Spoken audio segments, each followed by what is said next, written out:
is a beautiful picture. Oh, that is an absolutely beautiful picture right there. What picture? Oh, I'll share it here in a moment, but hello, everybody. Hello, chat.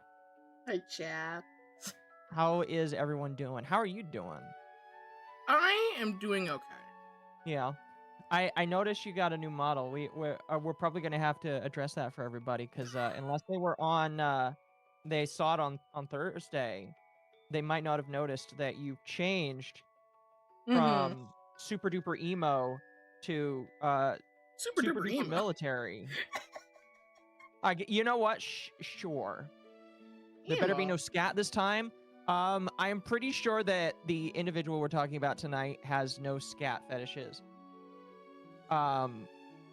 Pretty sure. Hopefully. He's got some other funny stuff to laugh. He's got actual funny stuff to laugh at, all right? Talk about lolcows and Trump almost gets shot. Yeah, I'll briefly mention that here. But Dama, you want to tell everybody why you got this new model? Like, what was the inspiration behind it? I mean, I like it. I think it's amazing. But why'd I you go for it? I was inspired by the backlash from Zentrea that she got when she had a similar outfit. So I'm like, you know what? I could do it myself. That's amazing. That I is have not absolutely seen any amazing. complaints, actually. That is absolutely amazing. Who is with me? This is Dama. Every Hi. single month, excuse me, every single month we do a stream talking about lolcows. Last month we talked about Shanny for Christ last month. Pure white trash, in my personal opinion. Absolutely. This month we're talking about a different kind of white trash. All right. Whereas last time we talked about purely trailer park trash that got arrested for DV. This week we are going to be talking about trailer park trash that went from homeless wannabe clown to semi-homeless wannabe clown to just Section 8 housing wannabe clown to wannabe clown with a bajillion cats in his house. Oh. Yeah. Yeah. And by clown, I mean comedian. My apologies. Like, the name didn't come up to me for whatever reason. But this man here, I've shared it with you in here. I will share this with chat. This is this is the beautiful queen that we're going to be talking about tonight, all right? And I do say queen because some people colloquially call this man Queen Mersh. This is Queen Mersh right here. It's actually kind of hard to get pictures of this man. Interesting. It's kind of hard to get pictures of him, and it'll kind of become apparent as we go through the stream tonight. But just off of rip, what do you think of this man right now? Clearly fabulous with his crown. Oh, he is Sadly very it's on a fabulous. Burger King crown. He's very fabulous with his 13 cats and his house that smells of piss because he's got 13 cats that he adopted off the streets of Florida. Ew. And that's not a joke. This man does just like take in homeless cats from the streets of Florida so that he can hold them in his house. Ah. Listen, I will say he's kind of a lonely guy. All right. Mersh is a lonely guy. All right. He doesn't have a real pussy in his life. So he has to get it by proxy by having a bunch of cats. All right. So that's close enough. Don't you know? It's close enough. So he's got that kind of pussy. But you know, in my personal opinion, it just doesn't measure up. Just doesn't measure up enough. Oh, wow. Oh, that's so cool. Streamlabs finally integrated the new Jewels thing on, so you know that YouTube now has bits, right? No. YouTube has bits now. They're called Jewels. Uh-huh. That's so cool. I didn't know it just included that. Hold on. Let me go to the thing here. Oh, it doesn't show it yet on Streamlabs here. Or does it? Here, let me see if I can do a drop down or a filter. YouTube. No, it does not yet show it. Maybe if I refresh it. No, it is not. Oh, it did. It is. Yo, that's so neat. It tells me that people are giving jewels now. Well, thank you, Matthew, for the 2 jewels and for the 100 combo. And then thank you for the 2 more jewels and a sparkle. Sparkle. I'm gonna have to, like, as soon as Streamlabs allows me to do custom things, I'm gonna have to, like, throw that in there. Look at, oh my gosh. It's the jewels. Steve and Tonch sent 6-7 for 67 jewels. I fucking hate that. Die. I fucking hate that. They can do 6-7 jewels. We gotta hit him with hammers. Exactly.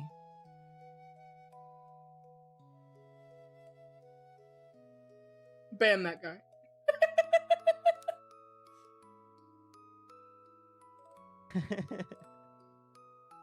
Good evening, thank you. And I'm going to mute notifications here after this gifted membership goes through.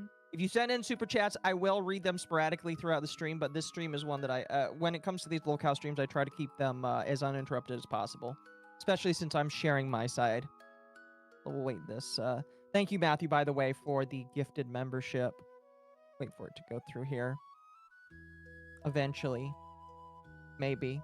Maybe it won't go through. I don't know. Matthew asks, by the way, on YouTube, what is your thoughts on the quartering? I know nothing about him, so... Fair enough. I don't know anything.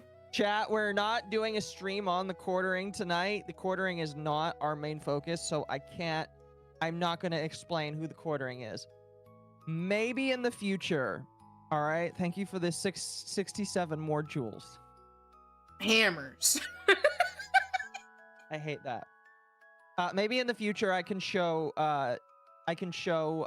Dama who the quartering is. Thank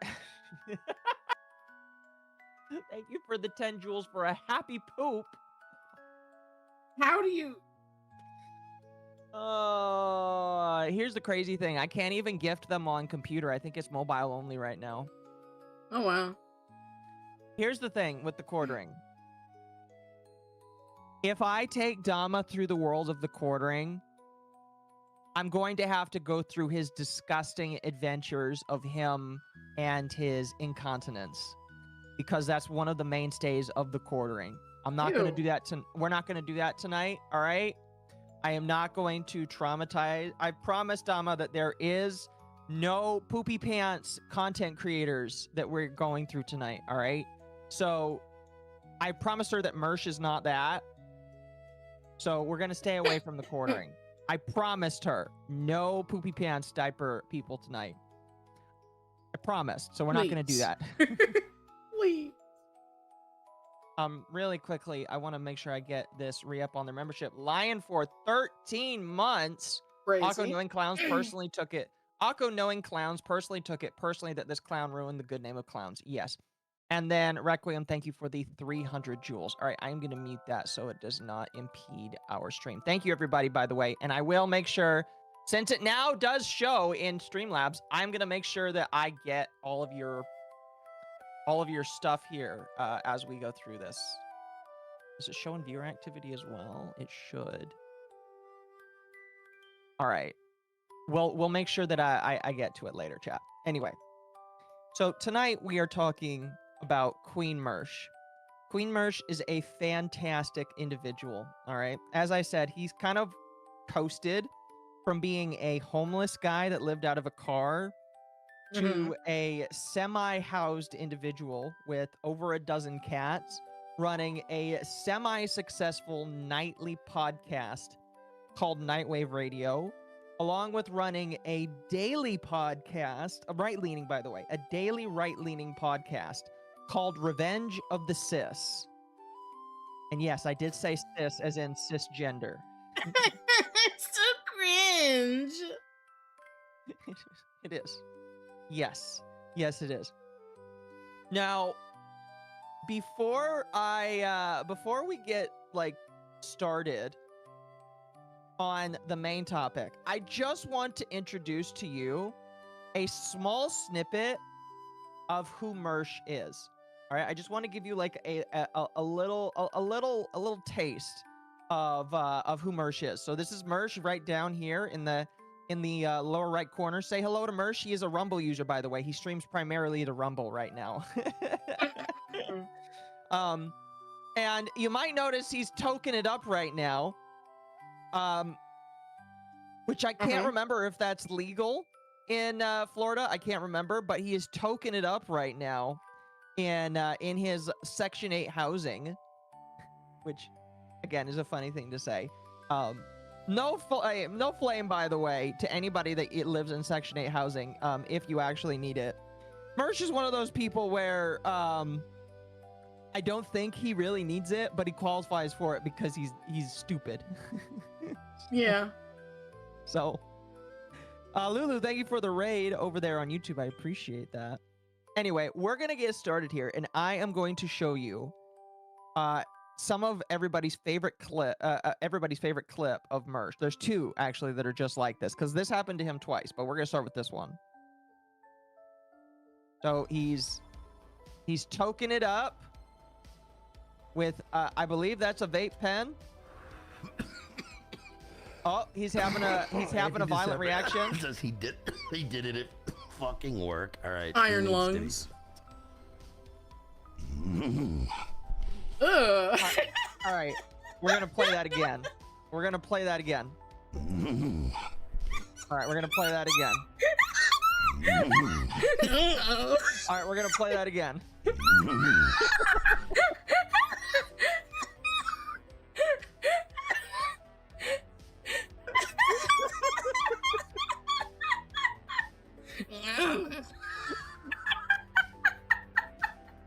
So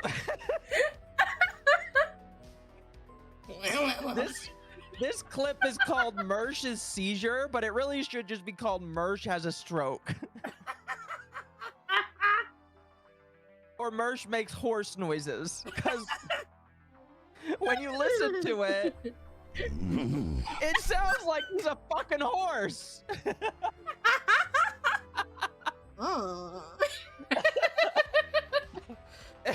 Now, let's continue on here and see what his reaction is to that.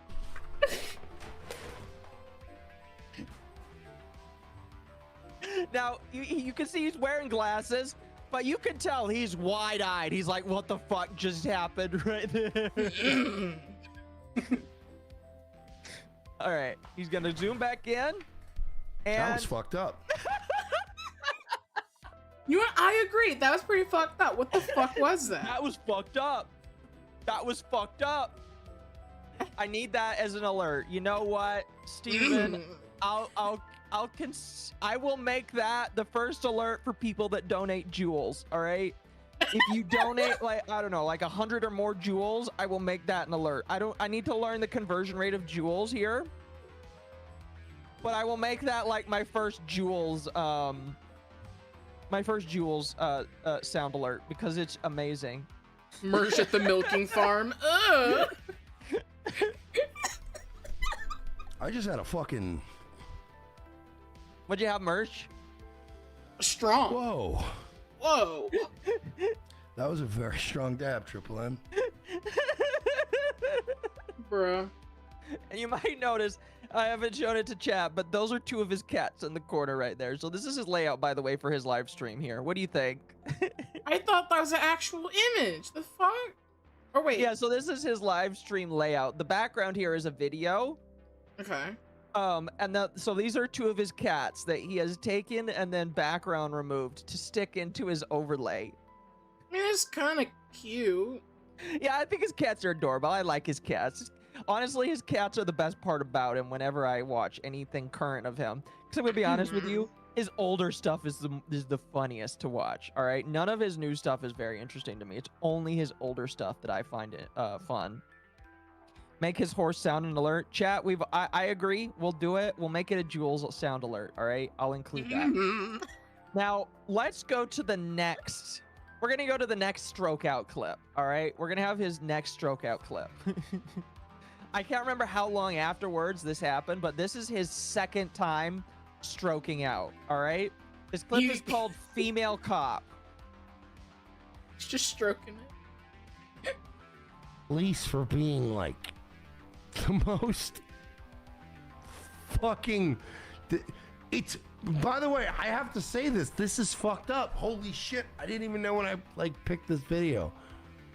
All right, so he's starting off semi-normal. I'm gonna be completely honest with you. I have no idea what he's talking about right now. I think he's watching like some sort of body cam footage, and he's talking about like what's happening on the body cam footage. I believe that's what he's talking about. I don't really care about that. I'm just telling you what I'm seeing.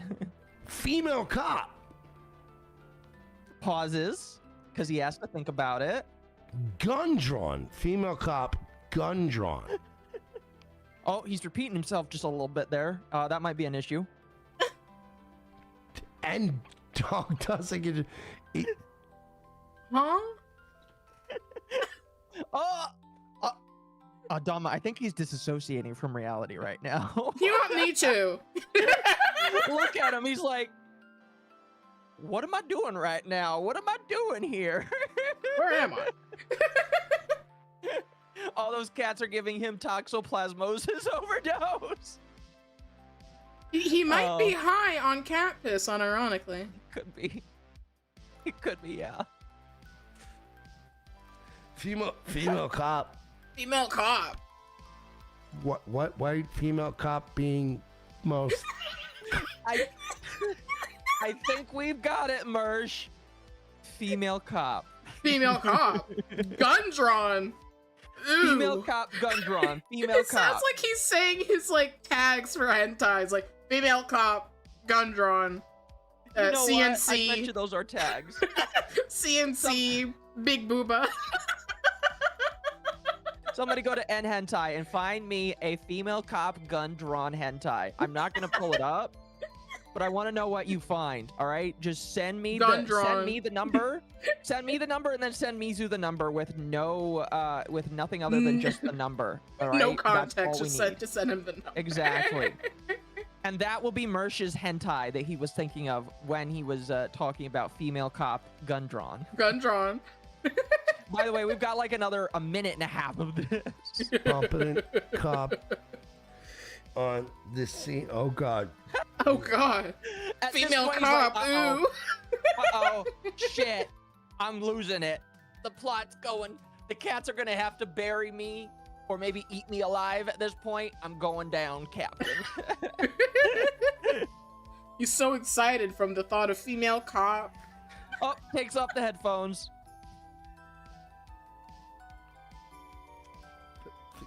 Female. Female. She showed restraint. There's no Female. restraint going on right now. He's stroking it right now, but when I mean it, I mean his brain. He's trying to. He's got to restore some of the folds. Oh, fuck. Female cop. What is he doing right now? Is he getting a drink? Is he getting a drink? I think he... How bad is Dayton, Ohio? How bad is Dayton, Ohio? All right. In the span of a minute, we have gotten like 10 different words out of this man's mouth, and most of them are repeats. We've just gotten Dayton, Ohio. Dayton, Ohio? Female cop. Gun drawn. Big booba. CNC. Black on white. It probably would be black on white. I'll put my headphones back. I just. Bro is lost. Doggo doesn't die. Female What? cop. Huh? Dog doesn't die. Dog doesn't die. Merch, you're a cat person, not a dog person. He's so excited he can't breathe.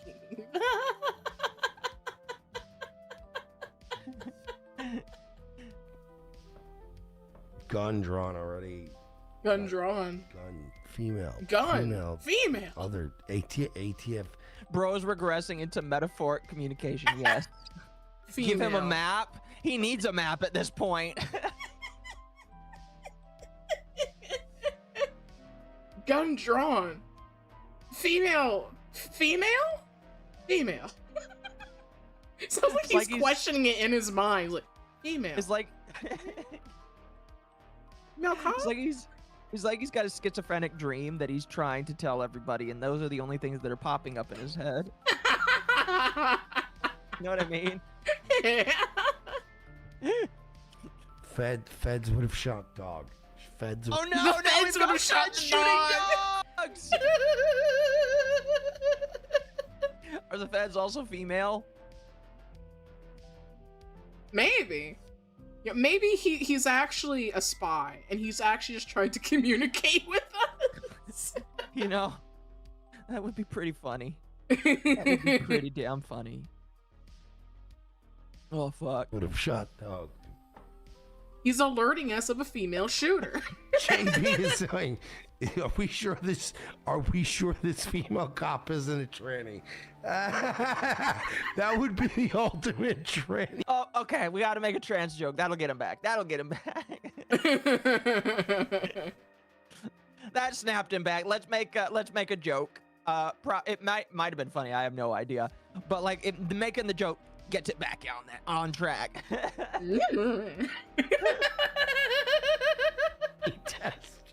Oh, now he's losing his mind. Oh, you're really a woman? Here's this pit bull charging at you, female officer. It's like, Oh, boom! Or you just no, buddy, come here. This is a ew, boy. ew, Like, you're a dude, faggot. Holy shit! This is. Oh, and now he's dead. he is a horse. That's a horse. Chat, don't do drugs. Never do drugs, chat. Mersh is a great example of why you should never do drugs. So, that is your introduction to Mersh from Revenge of the Sis. What do you think of this man so far? Female cop.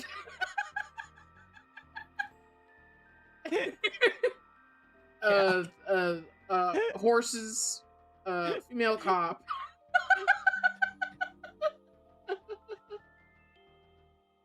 I don't even want to do caffeine now. It's a good, you know what? It might be a good thing. Maybe the Mormons are saying something right about caffeine, you know? Female cop. You know, maybe he wishes for a Uma.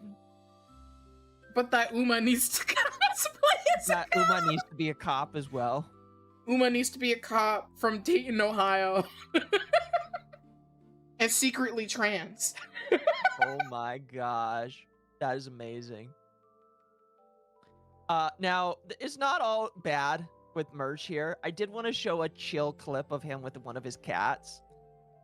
This is him chilling with one of his cats. And I want to show this just to show that, you know, he can be normal while wearing a shirt with Joe Biden that says poo poo pee pee politics on it. Honestly, that's really funny. It is kind of... Yeah, it kind of is. I also like that he named the black cat Clarence. What a little sir. Yeah, at least his cats are cute. Look at him, Hopefully he's like enjoying the cat. It's a good. Hopefully he cares about the cats. I don't know. Does that look like he really gives a shit about that cat? It's like, oh. Maybe his mind might be too preoccupied thinking about female cops. Chat, this is where you'll end up if you do drugs.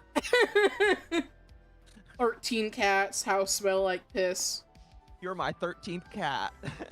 You're my 13th cat, why? Bro's playing eugenics IRL. You know what?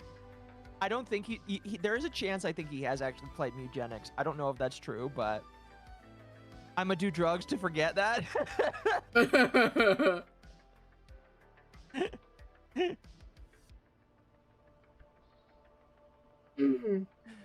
Oh goodness, thank you, Internet Zen. I've only been paying half attention to this stream because I'm trying to figure out what the fuck is up with the current happenings. But I keep thinking, Occo, how did you find Mr. Ed in Florida of all places?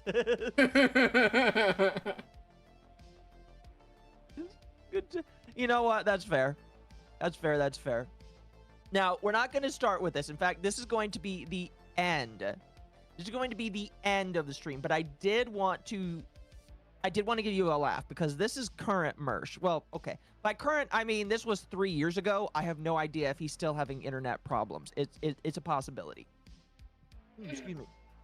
But there was a period where Mersh was having issues with Spectrum Internet. And I kind of get that because I used to have Spectrum Internet, and Spectrum Internet struggles during the nighttime. And typically, I found out after months and months of calling them that that was due to maintenance that they decided to do unannounced. But, you know, when it's 11, 12, or 1 a.m. at night, they typically don't think that anybody's going to be up late at night doing live streams or podcasting. So he was probably streaming while they were doing work on the infrastructure. Yeah. Current Mersh years. Fair. But I'm just going to play the first minute of this. And I feel for I have to say, chat, I simultaneously feel for Mersh because I also had internet problems myself. But by the same token, this is the funniest thing I have ever seen. All right? Literally. Oh, by the way, this is his music. Pretty sure this is music exclusive to his streams. And if you're worried about the audio quality, I'm pretty sure this was the audio quality of the stream because of the internet. Yikes. Yeah, this is great. This is fantastic.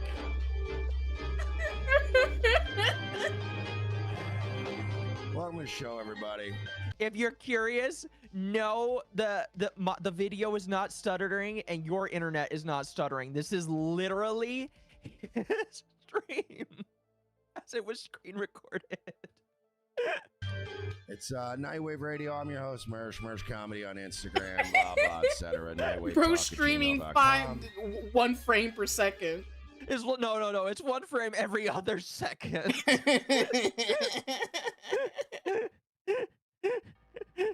Fuck, man. I can't catch a break with Spectrum. Oh, we're going to talk about Spectrum tonight. He's doing a whole stream just about Spectrum. It's absolutely... I mean, get your Absolutely bag, beautiful. sis. Oh, fuck. This clipped. I want Spectrum tagged 100,000 times. Call to action. Tag.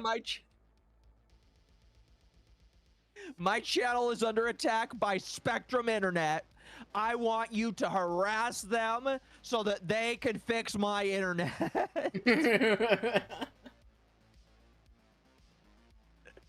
How dare they hurt my internet? Specifically me. Fuck Spectrum. 0.46 megabytes a second. That is a horrible amount of internet speed, by the way. I feel for you, bro. That's like less than a megabyte of internet speed. And chat, just so that you guys know, you need at least 10 to maintain a decent stream at 720 or 1080p. So Christ. I walk in and see 2 frame per second stream. What's the topic? Yeah. Upload speed. Thank you for the new modem and the new router that did nothing.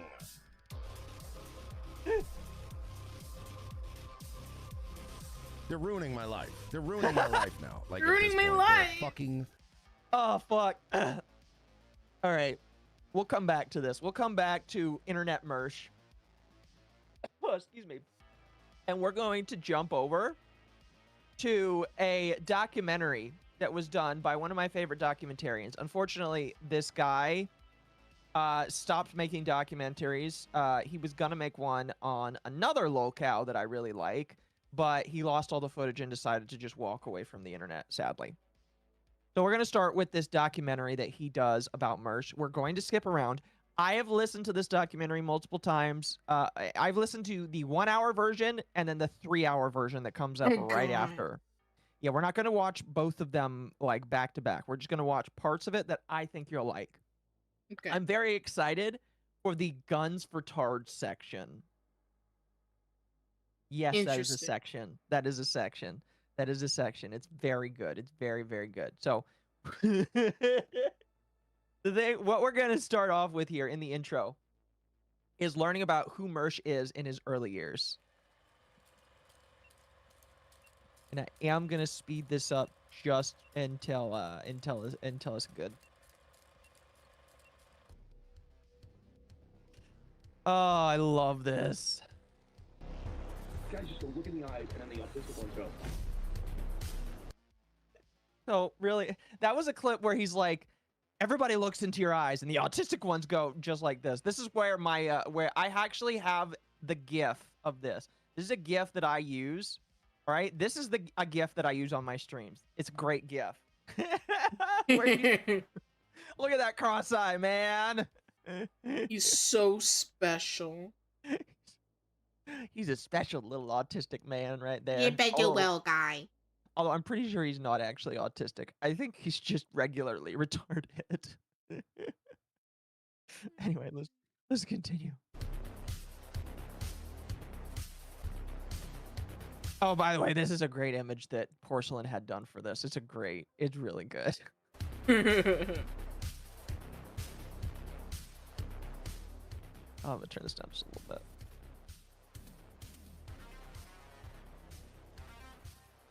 Oh, fuck, I love this. It is what it is. He's gonna do his stupid video. His audience will fucking see it. Some of his audience will go, yeah, fuck Mersh. And the other half are gonna go, I don't know. And by the way, so he found out that Porcelain was going to make this documentary because originally him and Porcelain were kind of friends. And when he found out, he's like, oh, Porcelain's going to make this documentary. And I don't think that it's going to get any traction because I'm a nobody loser. This loser is. People are gonna watch it. He's gonna call me gay on the internet. I'm gonna go back to my show calling people gay on the internet. Nobody's lives are really gonna change after this. From day one, I've always been like, look, watch Porcelain's videos. They're hilarious. Like he's done Oh, we're great going to work. skip past the intro here because I don't really care too much about it. Prediction is that like the chant fuck this something that actually algorithm. All right, here we go. Oh, okay. I should probably mention this is based off of where he lives. Mm-hmm. He self-doxed himself. And he became semi-popular on the internet. He decided to tell everybody where he lived to just get it out of the way for some reason. I don't know why he did that. I don't recommend that to people, but he did that. The crashed car is definitely foreshadowing to something that happened in his life that he himself did. Yeah. Yeah. Be careful what you wish for. It might just come true. The commonly used idiom, a variation of the Yiddish curse may you get what you wish for, serves as a stark warning of the unintended consequences from a seemingly idealistic outcome. Arguably popularised in modern culture by the classic deal with the devil cinematic trope, the actualisation of our most self-indulgent fantasies can often achieve the exact opposite of its intended conclusion. Michael Sheely, better known by his self-awarded radio moniker Mersh, encapsulates the expression to near perfection. With a story spanning the opposing poles of couch surfing. Okay, I'm going to be honest with you. I love this image just because look at his eyes. One of them There's looks nothing like in there. No. But one of them just looks like it's tilted a little bit too far to the left. Maybe that's mean of me, but it's probably very mean of me. That's probably very mean of me. I'm sorry, chat. Homelessness to the lucrative financial bounties of e-bigotry, one could assume this as one of your classic rags to... That is an amazing image of Mersh. That is an image that he himself took. Oh man, look at my dollar bill. Whoa. $100. Whoa. Why is he a soy jack? I don't know. That's a good question. Rich's adventures. And as a self-employed entrepreneur boasting a giant killing empire with YouTube's fattest dissident podcast Revenge of the Cis, It certainly appears that this notorious comedic outlaw That hairline finally is hit the big abysmal. time. But as we traverse the Yeah, unless I checked, he's in his 40s. 30s, Oh. 40s, or something like that. Ah! Oh, yeah. Harrisburg-infested waters of a strabismic grifter, Mersh's current utopian Oh! Oh! That is a beautiful image of him. Ah! That was back during his homeless wannabe comedian phase, I believe. Interesting. Here, chat, I'm gonna give you guys a really good view of this. This look at this. Look at this. Look at this stud muffin right now. All right, I can hear all of the women in the audience right now. They are losing it. Just They're look at this man. swooning. They are swooning. All right, you can't tell me that you look at this man and say that you want to drop your panties for him. All right. You're lying to me. You're lying to me if you say no. So much edge in one picture. I know. delusion bears all the hallmarks of your quintessential living nightmare. Mersh's tumultuous tale begins with an ill-fated foray into the world of stand-up Green comedy, Day Mersh. and with the sort of outrageously offensive set boasting references ranging from dead babies Looks and like a date celebrity. rapists to the He AIDS does. epidemic. He kind of does. He kind of does. He kind of like younger Mersh definitely gives me like some Charlie Day vibes, but like Charlie Day when he was doing that crazy role in what was the name of that TV show? You know, the one where he's like being all crazy, showing the cork boards, saying that he's like tracking the mail and all that kind of stuff. He gives me like crazy Charlie Day vibes, you know? Hmm. Oh goodness. He appears perfectly primed for a seat at the cellar table. Although the most notable elements to Mersh's career Oh, dude, I think the earring really sells it for me. That this guy's edgy. Yeah. comedy has to be his eclectic choice of clothing. I have low standards as someone who's gay, but even I have my limits. Lamau! Always Sunny? Yes, it was Always Sunny. Having not so carefully crafted his confusing range of tasteless aesthetics, Mersh would seamlessly glide from turning All right, so we're going to get into some clips of him telling comedy. This is what he decided to show up to a bar to tell comedy. What do you think of this look? What do you think? He looks like a normal guy.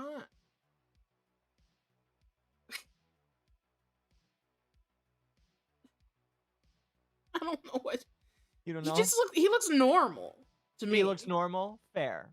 Fair. Let's keep going. We're going to keep going. We're going to let this normal man tell us a joke. up at Joker's Wild Club dressed as some council estate Anglo chav, to prancing around Carolina Beach dressed head to toe as the word cringe. And when not squeezing his stubby Cringe. extremities into a pair of fingerless leather gloves or wrapping his amorphous torso into yet another badly fitting sport. Okay, I've watched this documentary multiple times. I never noticed the word nut in the background. That's with crazy. with his stage name. Nut. Mersh has a nut for you, chat. You could have found mid-2000s Mersh at the palm room wearing what looked like a sleeveless dress shirt over some trashy printed tee.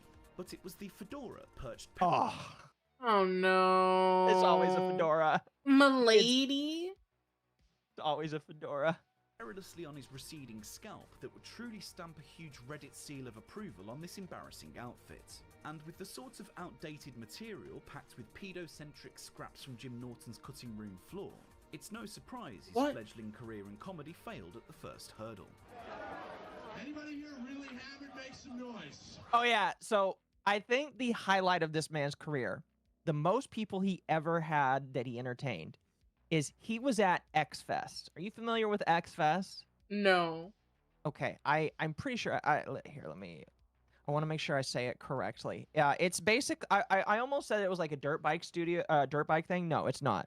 That's just what I first thought. No, X Fest is an annual music festival that's in the United States. It's basically like held by different. I almost said news channels, but it wasn't news channels. Different radio stations.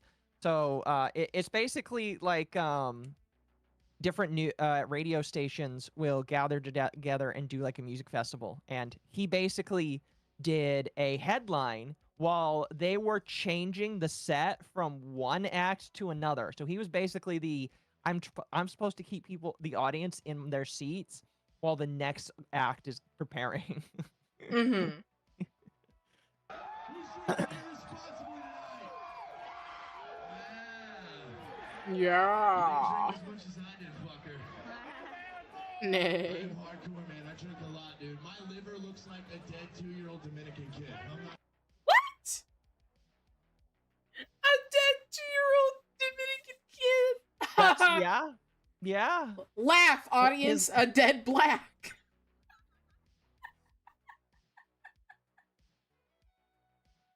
Yeah. My liver is a dead 2-year-old Dominican kid.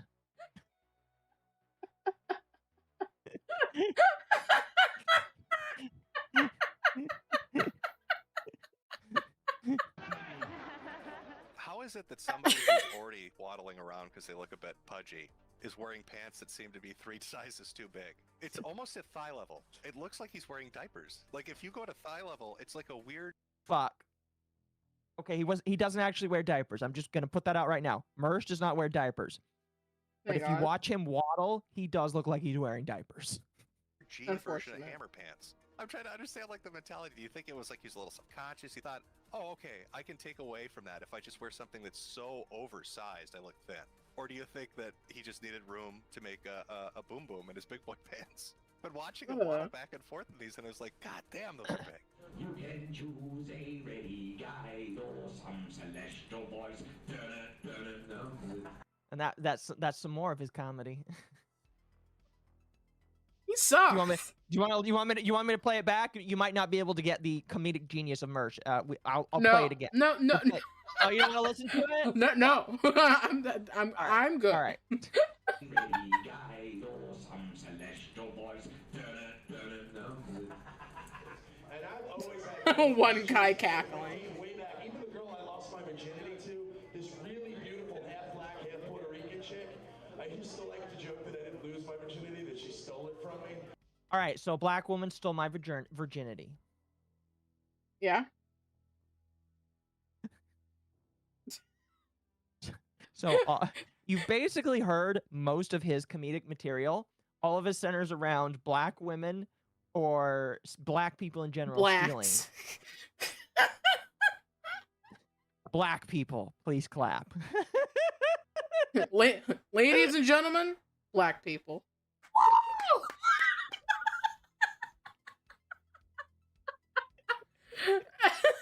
All right. Well, we're gonna skip ahead now. We're gonna skip ahead to Bobo. We're gonna skip ahead to Bobo. Bobo. With Mersh placed perilously Bruh. on the outskirts of an industry he was so far struggling to penetrate, his comedic ambitions would not yet be deterred. A performance at 2007's X-Fest Music Festival would see what could only be described as a badly dressed JC Denson cosplayer record his greatest comedic achievement to date, distracting a crowd of pissed-up adolescents from the onstage set assembly behind him. I went through hell, man. I actually got drunk last night, blacked out in the show. My car broke down in a jack shack. No joke, man. There's a real No joke, man. Ain't no beating a hooker to death with a tennis shoe just to steal a car and get to fucking X-Fest tonight. That's the other bit of his comedy. So I had to beat a woman to death in order to get her to steal her car with a shoe. Yeah, fuck women, yeah. Yeah. There's a lot of work. So basically, the owner of this gig was like, listen, we just need to drown out the sound of construction in the background. They don't have to be funny. We just need them to talk. He could claim that I've got, what is it? So X-Fest Music Festival, 5,000 people, 10,000 people that are forced to listen to me losing my virginity to a black girl who stole it. Get it? That's the punchline. But with this career highlight once again meandering into the same sea of nothingness he had spent his adult life splashing around in, a bright light would start flashing above his thinning dome. Oh, that's with brutal. a long line of East Coast comedians. Okay, so do you know who Opie and Anthony is? I would imagine Nope. so. Okay, never mind. Opie and Anthony was a very large and very successful comedy duo on radio. They were basically like the kings of radio comedians. Mhm. And it's like if you got in with them, if you got in with them and you were able to get like heckled by them and get a start from them, you could kind of like launch yourself as a comedic genius. So in Mersh's head, he's like, you know what? I'm going to do anything I can to get in their eyes and their good graces. Mm-hmm. How do you think he decided to broach that so that he could start networking with these two guys? Maybe he made a lot of jokes about black people. Okay. All right. Owing their success to XM Radio's Opie and Anthony, Mersh would redirect his efforts towards working all angles in appearing on the show. He would look towards O&A's infamous roster of brain-damaged jesters and bottom-feeding stunt boys, before finally honing in on fan favourite Daniel Bobo Curlin. And having agreed to ferry Bobo to and from the studio completely free of charge in some frantic grab at Kumia's vampiric coattails, Mersh would take his place as the O&A's resident retard's resident retard. So you're going. So basically, he took the retard of Opie and Anthony, and he decided to be the free chauffeur in an attempt to get on their show. Wow. Yeah. It did not work out for him. It just did not work out for him. Sadly. So now we're going to move on to his homeless e-begging.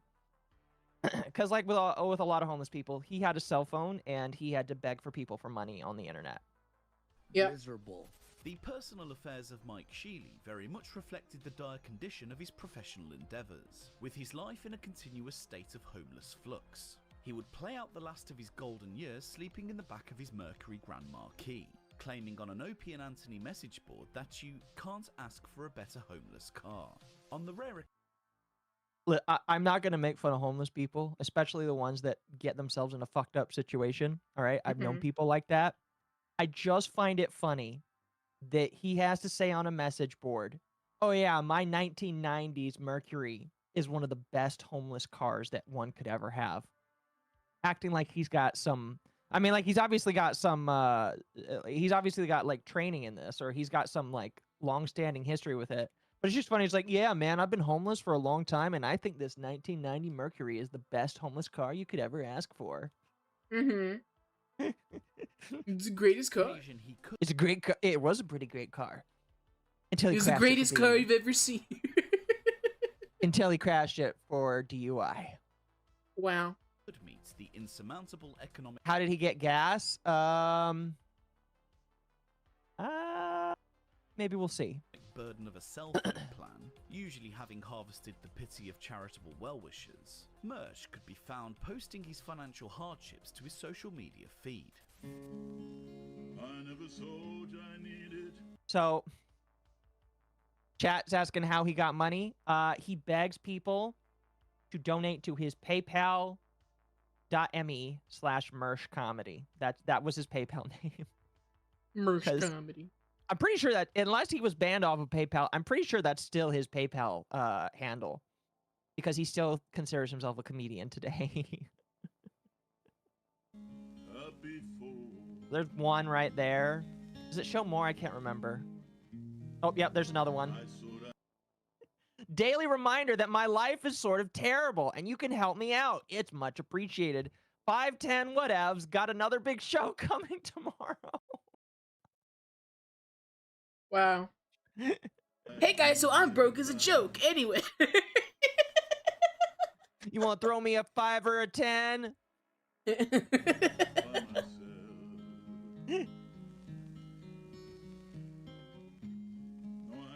Oh, here's another Moving one. back to Florida? If you can help, it's appreciated. If not, that's cool too. too. By the Hippo way, juice. what the fuck? What the fuck is hippo juice?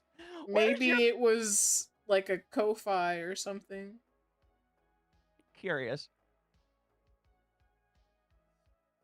Great car, tremendous car. Not has a car like it, dude.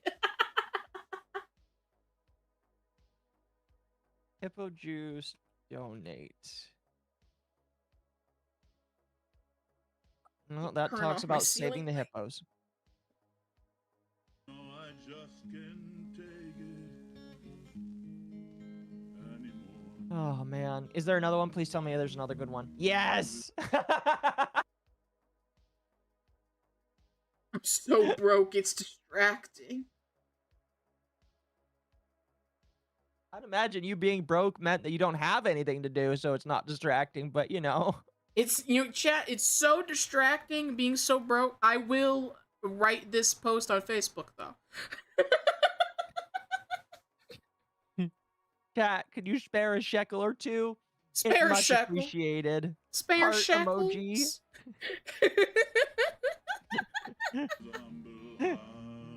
Spare shekel.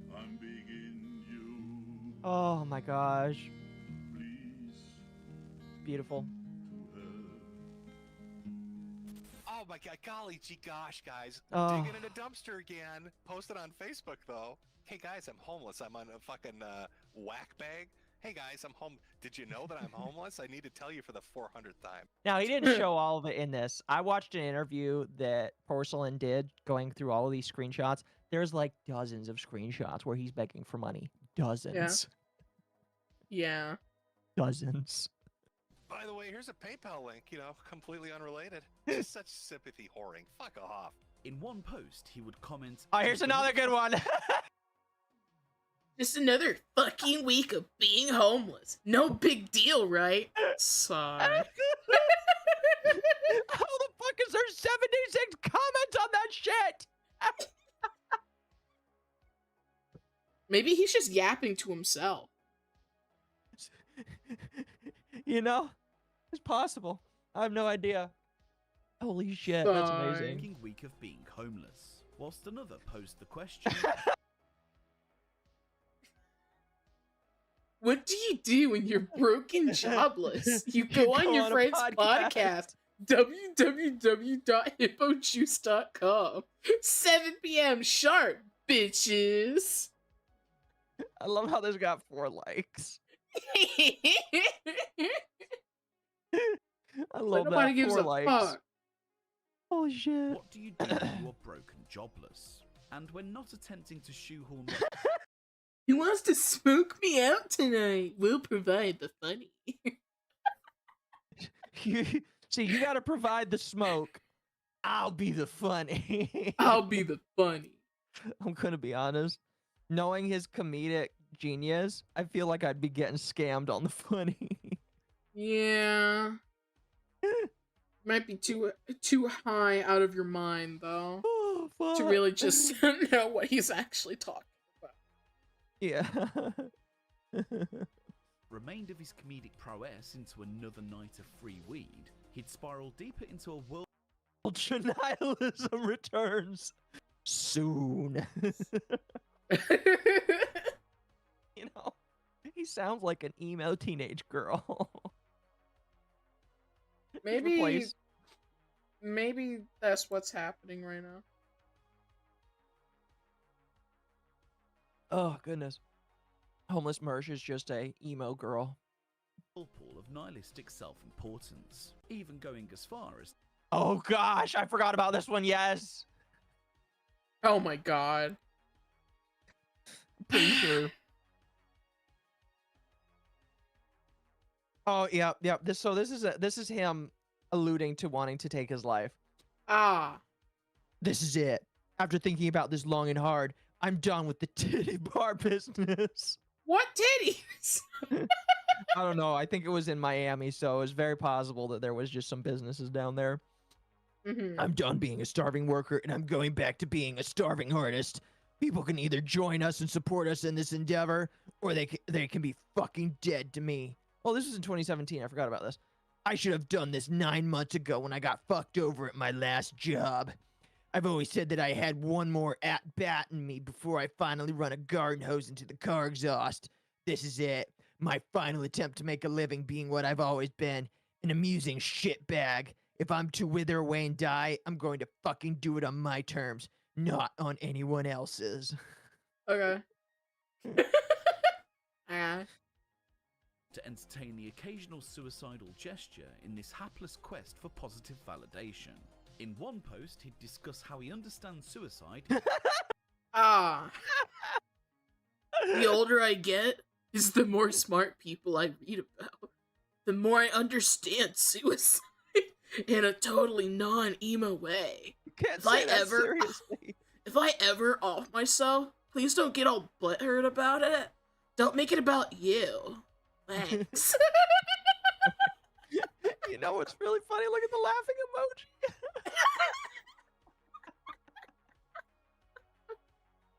Thanks. I think somebody. I don't think somebody was taking him seriously. In a totally non-emo way, before asking readers not to make it all about you should he leave this mortal coil. In another post, he'd warn his readership to never Never have dreams. They don't come true. Never set goals. Ain't gonna happen. have dreams they don't This only got 2 likes, by the way. He should be in an emo band. Write songs.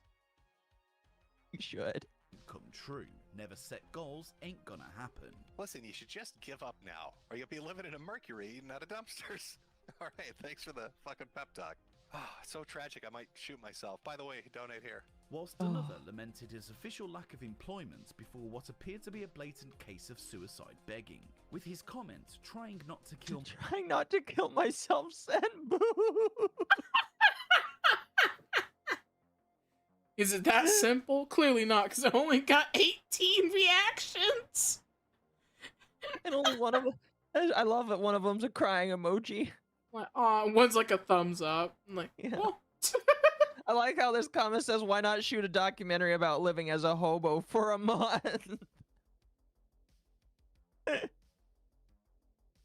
myself send booze preceded by an actual PayPal link, and with a feed infected with your typical infantile Oh my gosh, I forgot that he posted this by Alkaline Trio. Taking your own life with boredom. I'm taking my own life with wine. It helps you to rule out the sorrow. It helps me to empty my mind. Alright, emo boy, calm down. self-destruction one might expect from Alkaline Trio. Holy Mersh shit. would be left channeling the social media activity of a teenage scene girl. You know what I really like is 18 people gave an emoji rating to him talking about killing himself, but only one to the the post about giving him money. People know him shit on him. Are those sarcastic, sad face emojis in response to him? From what I've heard, what I understand is a lot of these top level Oh, guys, fuck. they all struggle too. A lot of them are high school dropouts, didn't go to college, you know, they didn't have rich parents or anything. Mersh didn't have any parents. So Yeah, that's imagine- another thing. Don't know what happened to his parents, but like he doesn't have any parents right now. All of his family is like gone, basically. I mean, that is very, very sad. Very, very, very sad and unfortunate. You know, I can definitely feel bad for him. I can't sympathize because I still have my parents, but you know, I can feel bad for him. I'm gonna be honest with you. Imagine how wealthy he's going to be in the future, considering the amount of struggle he's gone through. It's honestly, it's inspiring. Your boy Mersh has had a very hard life, and I've got some really fucked up stories. I'm just gonna say it again. The homie Mersh is a little bit broke right now. The homie is a little it's broke. actually been like, oh, cool. Jeff Amara's in the chat. He's By the way, this is a live stream that he did. This isn't like him making a video. This is him on live stream begging for money.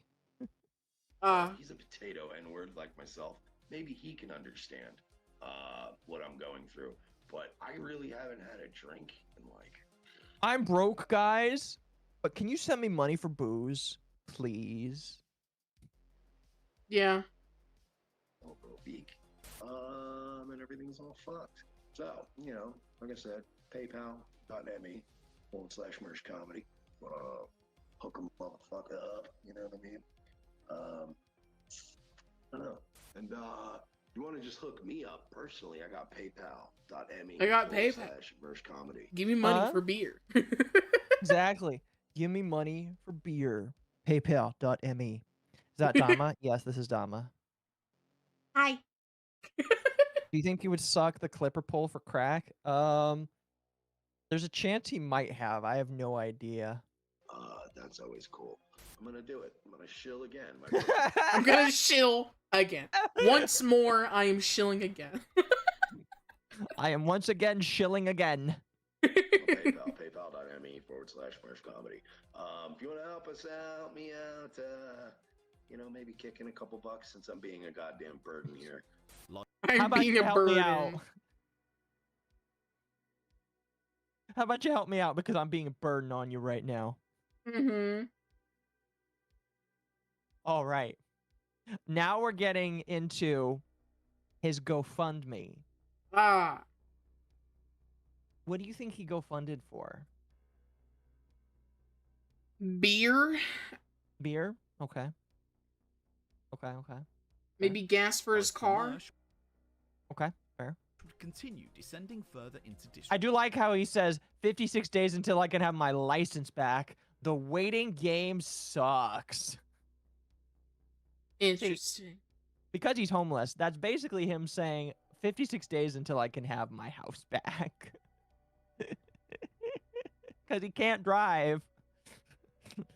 repair, with his latest self-imposed cock-up resulting in a DUI and a subsequent forfeiture of his driver's license. No longer able to ferry around the handy-capable leftovers of Shock Jock Radio, he would instead be forced to wait until December 2012 to recommence his long-overdue rebuilding process. With his license now returned, the wall-eyed vagrant would direct his efforts. I do love that he just, like, made sure everybody knew that he, like, a bit-by-bit update. I love that. Finally got my fucking license back. Yay. Yay. Got Yay. some comments. towards the purchasing of his next motorized abode. But as a 29-year-old NEET with the employability of a child grooming smackhead, Mersh would need a little help. So really, when he's saying I got my license back, he means I got the keys to my house back, basically. I have a fucking bedroom to sleep in again. An audacious fundraising effort seeking $1,200 would be set up using... So he asked for $1,200, which, I guess depending on the car of choice, that's actually not that bad for a used car. But he's asking for $1,200 so that he can get a new house to live in. popular web begging platform GoFundMe, with reward tiers promising such things as Twitter... All right. So, on GoFundMe, let's read some of these reward tiers. If you donate $100, I will grant you an interview on my hit internet show, The Fifth Circle. 10 Twitter plugs from @Mersh and a month of plugs on my show too. I don't think his internet show was a hit if he's homeless and asking for money for a new car.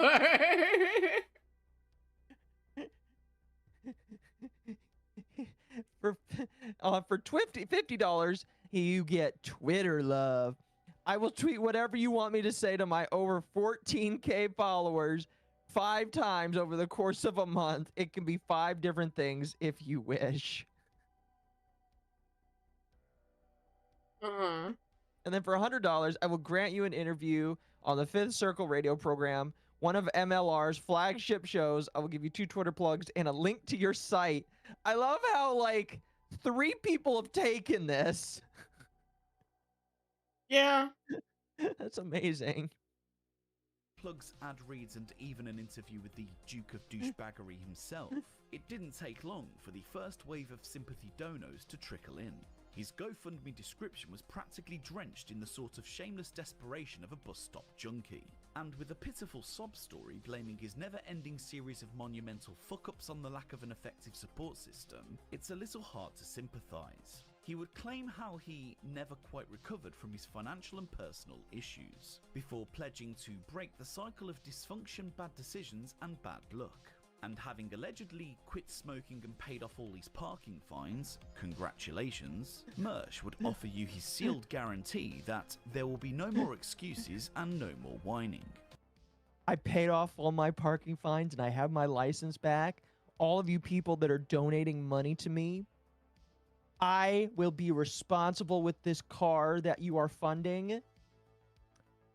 And No, he won't. You don't think so? Clearly not. Okay. Fair enough. And despite his entire gambit reliant on the unrequited charity of gullible fools, he would cover his bases regardless, with a specific request of prospective contributors stating no bashing, no shitty opinions, and no trolling. So 3 whole weeks, nothing but Facebook posts saying buy me a car. Hey guys, I'm gonna be so responsible. Listen, my life's gonna turn around once you buy me this $1,200 car. Oops, crashed into a wall after getting fucking drunk. I'm just a fuck up, aren't I? Take a fucking cab, bro. Yeah, so that kind of spoiled it, but about a week or two after he got his crowdfunded vehicle, he got into another DUI and totaled the car. Wow. Yeah. Now, can I tell you something that's even funnier than that? Mm-hmm. He set up a second GoFundMe for another car. The audacity. I'm gonna be so responsible, man. Oops. Asking for $3,000 instead of $1,500. Wow. And do you want to know what one of the tiers for this GoFundMe included? Butthole pics? No. One of the tiers would include a one-of-a-kind suicide prevention watch bracelet that he had to wear when he was in the mental ward. You could take home his mental ward bracelet. Ew.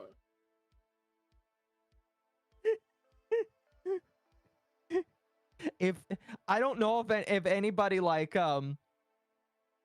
ever paid for that. I hope not. But yeah.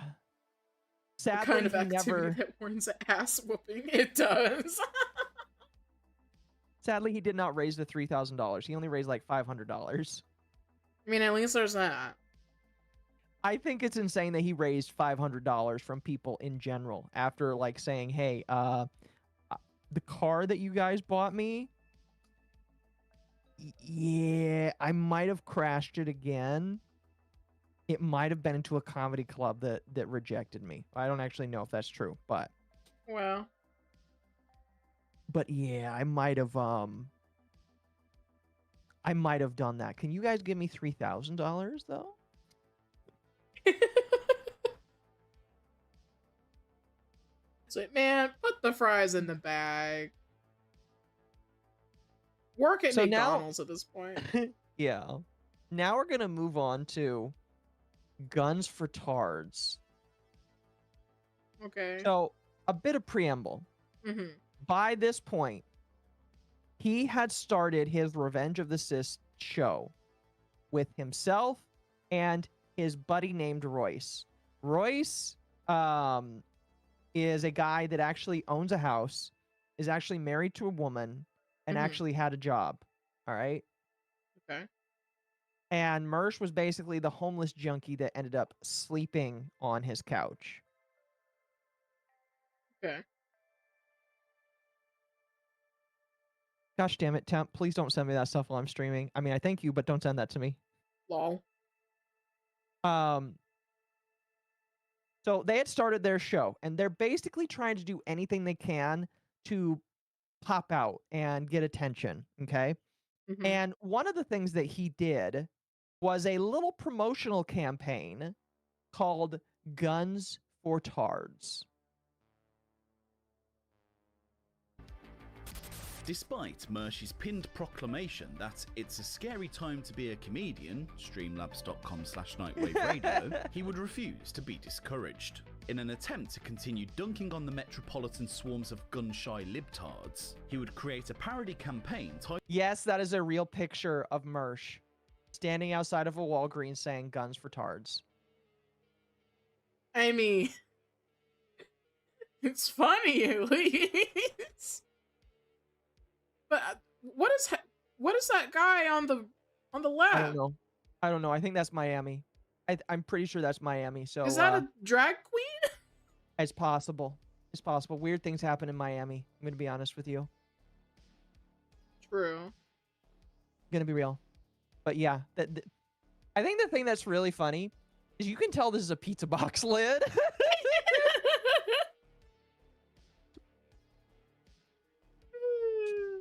titled Guns for Tards. For just $7.99, this prank by mail service would send a letter on your behalf to any SJW anonymously, thanking them for their $75 donation. The letter would further explain how— Would you send this to a woke friend? No. You wouldn't send this to a woke friend making them think that they donated $75 to a campaign to put a gun in a retard's hand? No. There are easier ways of trolling. I think so. Yeah. Only $8 though. That's pretty nice. Hashtag stay woke. Hashtag BLM kidnapping.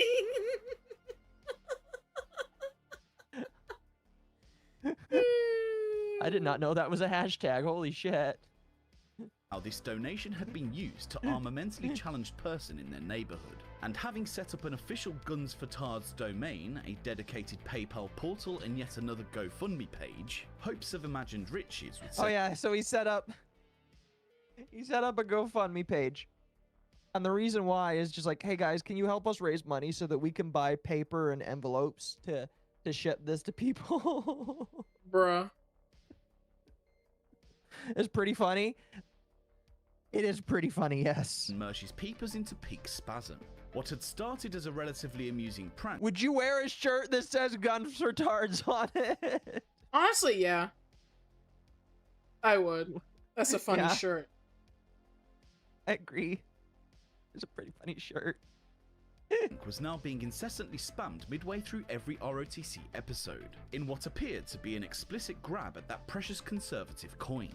His persistent avarice would even see him give out discount codes and 2-for-1 specials on what is essentially, given the customer has no idea whether this letter has even been sent, a prank without a payoff. Not even a manufactured censorship war against GoFundMe following their removal of a firearm-related fundraiser from their platform could prevent this palm-rubbing scheme. Okay. Ooh, that hairline. I kind of feel like the Tard is wearing the shirt right now. Does he have a gun? I think he does, yeah. I think he does. Because I got one right here. Oh, shit! Oh, no! Watch out, Mersh. Oh, I gotta hide now. Damn.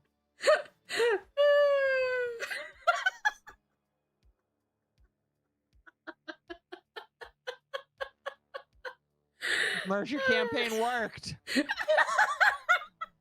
It worked. I have a gun. That is amazing. Dictator Dama? Yes, this is Dictator Dama. Yeah. From inevitable disaster. It appeared the only time. Oh my gosh, that's an amazing photo. That's a great photo. Equality and empowerment for all Americans. In this entire transaction were those who willingly paid $8 for Mersh to post a fucking letter.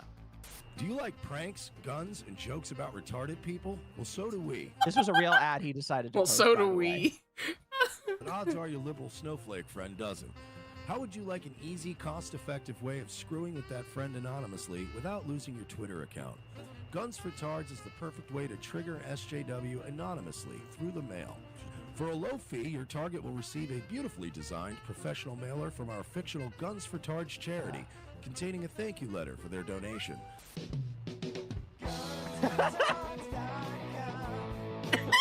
This is before AI, by the way. I was about to say, like, that kind of looks AI. That's so mean. That's a real retard right there. I thought it was AI.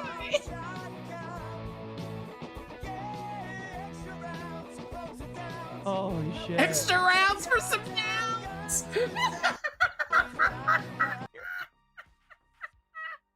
Extra rounds for some downs. Extra rounds for your downs. I need that on a shirt too. Actually, I need that on a hat.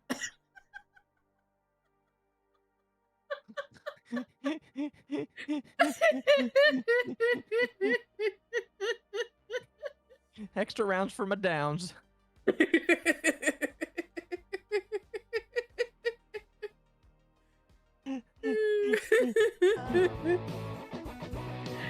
we have these plans laid out for folks out there to donate money and to help out. As you know, with what happened in Chicago, we can't stand for that to happen again. So hashtag guns for tards. Keep it going out there. We have a war with GoFundMe. We do believe that these Zionist Jew bankers took our money. So for those of you... It was Rage! Rage is behind it all along! The evil Jew. You know what, chat? Since he brought that up, I'm gonna play this clip for you, chat.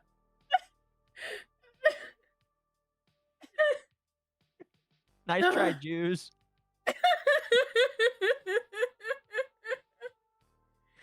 So, we're gonna get into this in the next clip, but he's also anti-Semitic.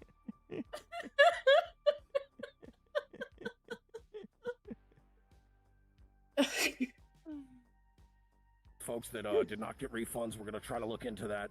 It's really getting out of control here, folks. Gunsfortards.com. Gunsfortards.com. Defend the rights of these people here to own firearms, folks. It's very serious. That's kind of funny. Fake Alex Jones signing off. So we're gonna own the libs by mailing them shit about guns? Is that is that what I'm getting from this? It could have been a funny joke if it was just a Twitter hashtag and probably not 4tards. You know, make it a little more believable. Just like some, you know, parody, satire, right? With no money aspect. You know, be funny for a day. But like that was his big moneymaker, huh? That's all good and well to try to troll. I'm gonna be honest with you, I do kind of agree. The problem with it is just like he's trying. It's obvious it's a money-making scheme. But if it wasn't a money-making scheme, it would have worked a lot better. Yeah. Thank you for the 5 internet Zen. What is Rage responsible for? Clearly, Mersh was doing this before it was cool. I don't know. Rounds for your downs. Let's see if that ad is still up on YouTube. That'll make a great clip. Oh my gosh, it still exists. Lamau. It's still on YouTube. That's amazing. That's funny. Oh, excuse me. All right, now we're gonna skip ahead to Dan Schneider. Oh. We're gonna skip ahead to Dan Schneider. Retarded? As a new media enterprise underwritten entirely by the financial goodwill of their viewership, Revenge of the Sis would need to grow exponentially in order to pass this off as an actual career. Fortunately for your new heroes of the Imperium, Nickelodeon's Dan Schneider was at this point nostril deep in preteen feet. And despite opening old fecal wounds for Mersh personally as a So for their one of their very first stories to break out into the medium, they decide to go really, really, really, really hard against Dan Schneider. That's their first thing, is they're going to go really hard against this guy to try and get noticed and try and get attention.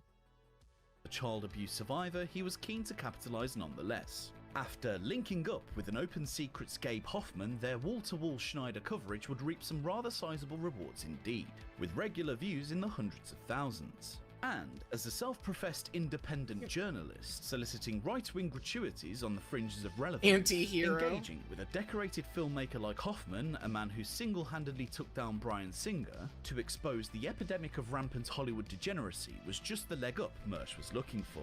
But despite dedicating weeks of talk show real estate towards Dan Schneider's affinity for pre-adolescent toads, the kingmakers of the alt-right would continue to ignore them. And with Mike Cernovich having seemingly benefited... So what ends up happening is they are trying to get people on the far right to give them attention. Like, we are trying to expose Hollywood, and we need people in Hollywood to pay attention to us. Now, not to get too political, but like during this time of the internet, they weren't that interested in talking about pedophilia in Hollywood. They were more interested in talking about Trump, talking about different politics, and building all that up.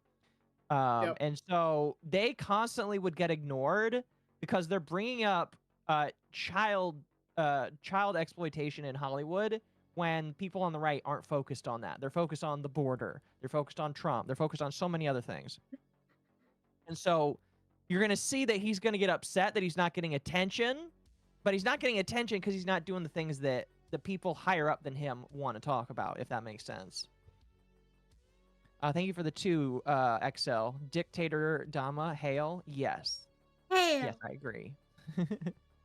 Personally and financially from promulgating the infamous Pizzagate affair, Mersh would concentrate the entirety of his pent-up bitterness towards the convicted domestic abuser.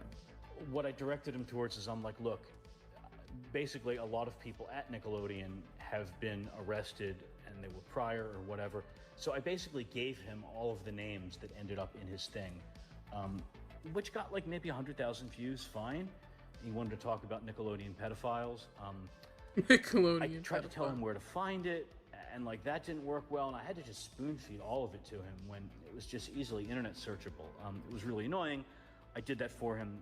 You know, he barely credited me, whatever, I didn't care. Yeah, finally got Gabe Hoffman on. This is Thanks awesome. for calling in, bud.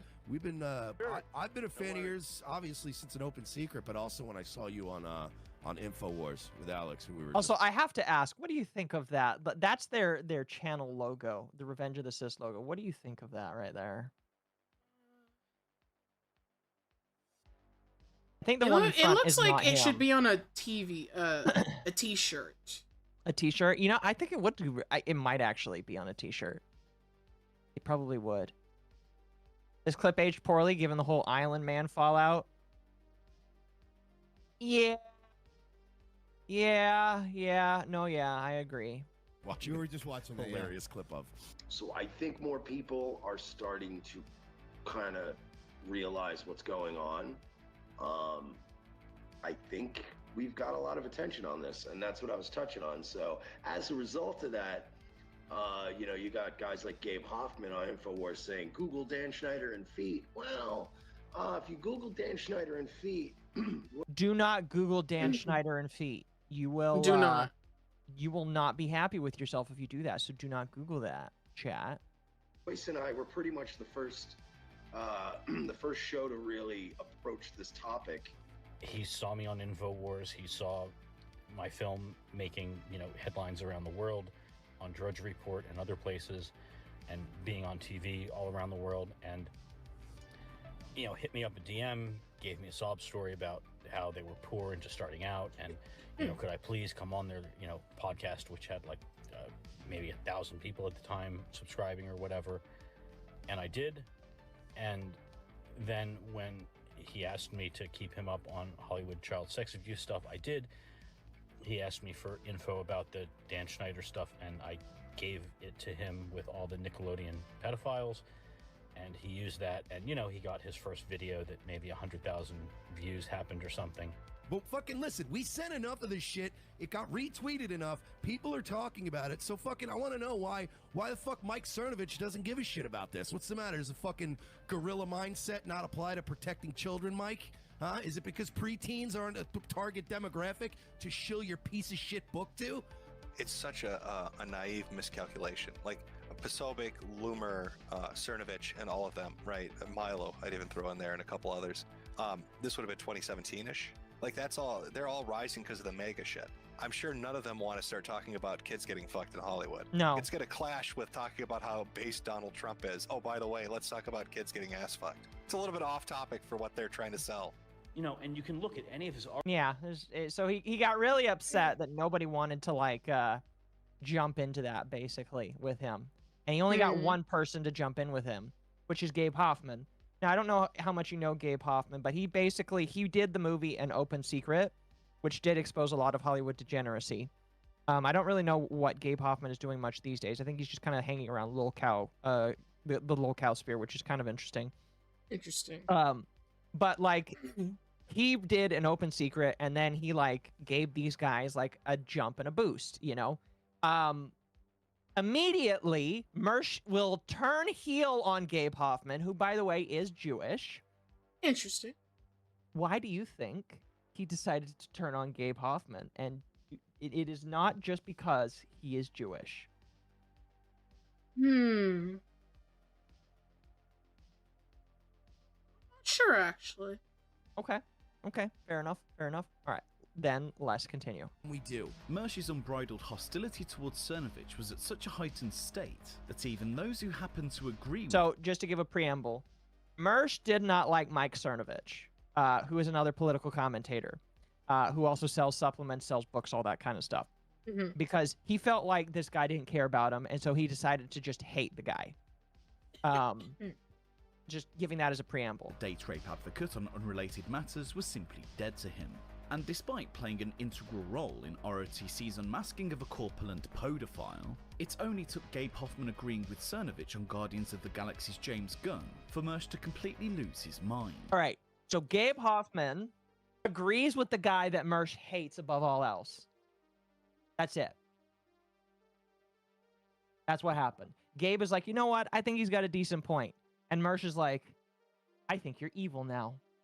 Wow. That's all it took. That's all it took, yeah. Gabe's suggestion was that given the recent bout of sex abuse scandals plaguing the entertainment industry, in addition to Gunn's best friend Houston Huddleston pleading guilty to child porn possession, the prudent approach for the studio was to suspend the director until more was known. After all, this was a man who had not only tweeted such things as, I like it when little boys touch me in my silly place, and I fuck the shit. Yeah, that's James Gunn. That's just James Gunn. I think a lot of people forget. James Gunn was fired from Disney for a while and then rehired, and now he's doing a lot of other stuff. I don't like James Gunn. I don't like James Gunn. We're going to jump past that a little bit and jump into where Mersh becomes full anti-Semitic. Self-admitted child abuser James Uringa in attendance. Mersh's response was to stream a tirade of deranged abuse directed towards Gabe, attacking his supposed tribal alignment to an insidious, parasitic, disingenuous, rootless and international cabal of people who have very terrible tendencies. Oh my god. I can't believe he said that. The cabal of people. Cabal of people with terrible tendencies. And having instructed his recently obtained Wignat following to spam Gabe's Twitter responses with a bombardment of inflammatory Fed posts, it didn't take long for the inevitable... So he got so anti-Semitic that his Twitter account got suspended. Well. Yeah. Ban hammer to strike. When the James Gunn thing came along, that's just what I did. I just said, hey, this is what's happening. I never called for Gunn to be, like, permanently, like, career-ended, canceled. I just said, like, hey, he's got a lot of these tweets. He's a Disney director in charge of films where there are minors working. And by the way, a bunch of these tweets people are looking at that are about child sex, they're going to Houston Huddleston, his, like, best friend, who actually had just gotten jailed for child porn. So I'm like, look, Disney, you need to fire him now. You know, I didn't call him a pedophile or anything or say he was guilty, but I'm like, you know, there's a lot of smoke here and you really ought to investigate. Take 6 months, see what happens. And actually, that's exactly what Disney did. They fired him and then they investigated and, you know, then they rehired him and everything was fine. So in a weird way, Mersh is defending the person being accused of being a pedophile. Yeah, that's the other funny thing.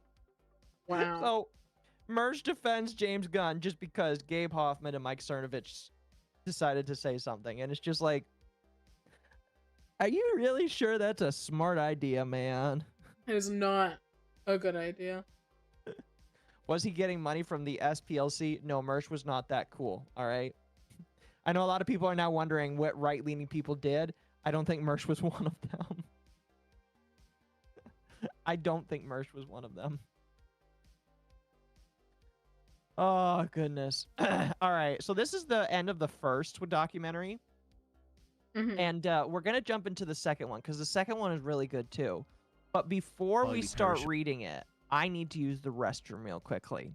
Go ahead. So I think we'll use this as an opportunity to take a small break. So if you need to take a break, do it. I'm going to go take a small break. And then when we come back, we're going to continue with Terrorsburg Part 2. Chat, don't go anywhere. Don't go anywhere. Say thank you, souls, for the 2. I'm willing to bet Hunter Avalon was one of them. No clue who that is. I don't know Hollywood. I stay in my little bubble. don't know celebrities. I don't like that.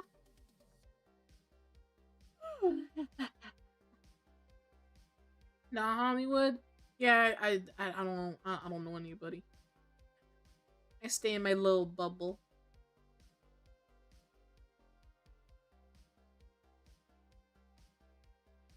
Streaming late. I always have a Occo stream like once a month, at the minimum.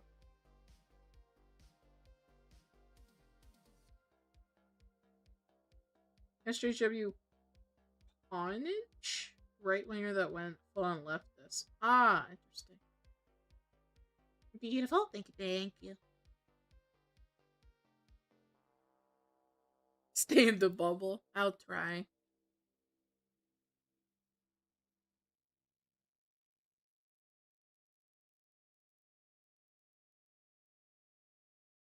Big Mersh so far?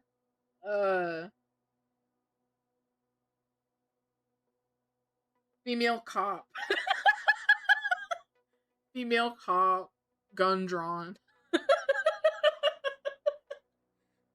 Horse noises.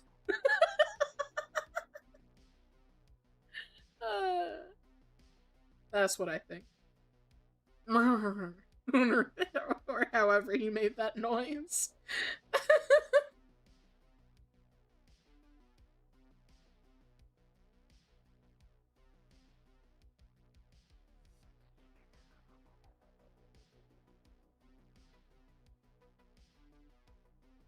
I return. Welcome back. Why is everybody talking about cucks in my chat? I don't know. What did you talk about while I was gone? I don't know. Chat brought up somebody. On my end, they brought up somebody. What the fuck? I'm a little freaked out now. Oh man. Anyway, how are you feeling so far with Mersh? Are you enjoying him? Female cop. Female cop. You know Female what? Before we return to the documentary, let's see how his internet is doing here. Let's like observe his internet for another minute or two. Ruining my life. But don't worry, Spectrum. I'm on your ass because now I know what the problem is. It's because I'm white. Thank God. I was able to do a little digging and find out just why Spectrum is fucking me every night. Is it because he's white? Oh, good. Now I have 100 megabytes download speed, too. They're not giving me, they're throttling my internet, and I figured out why tonight. We'll get into that in a second. If you can, please like, subscribe, and share this video out on your social media. Sorry for the shitty, sorry. It's nothing I can fucking do. I've tried everything. Welcome to the program. If you don't mind, consider a donation. revengeofthesis.com/nightwave if you want to, you know. Are you shitting me right now? Did I just cut and paste? Did I just cut something to paste it and then it just didn't save? All right, I think his internet's doing pretty good right now. It looks like it's improving. All right. We're going to jump back in here. And so we've already talked about his daily show, Revenge of the Sis. But now I need to introduce to you his second podcast that he does on a near nightly basis. In fact, I am going to see if he's live tonight. Just to see. Let's see. Mersh. Is Mersh. Actually, what is his name on Rumble? Nightwave. Oh, there it is, I think. He's not live anymore. His most recent stream is Wisconsin meth trip. How recent was that? 5 hours ago. Wow. We could have caught him live. Oh, wait, this might actually not be him. This might be a troll channel. Hold on. Let's see if I can. I want to see like if he is actually live here. So give me a moment.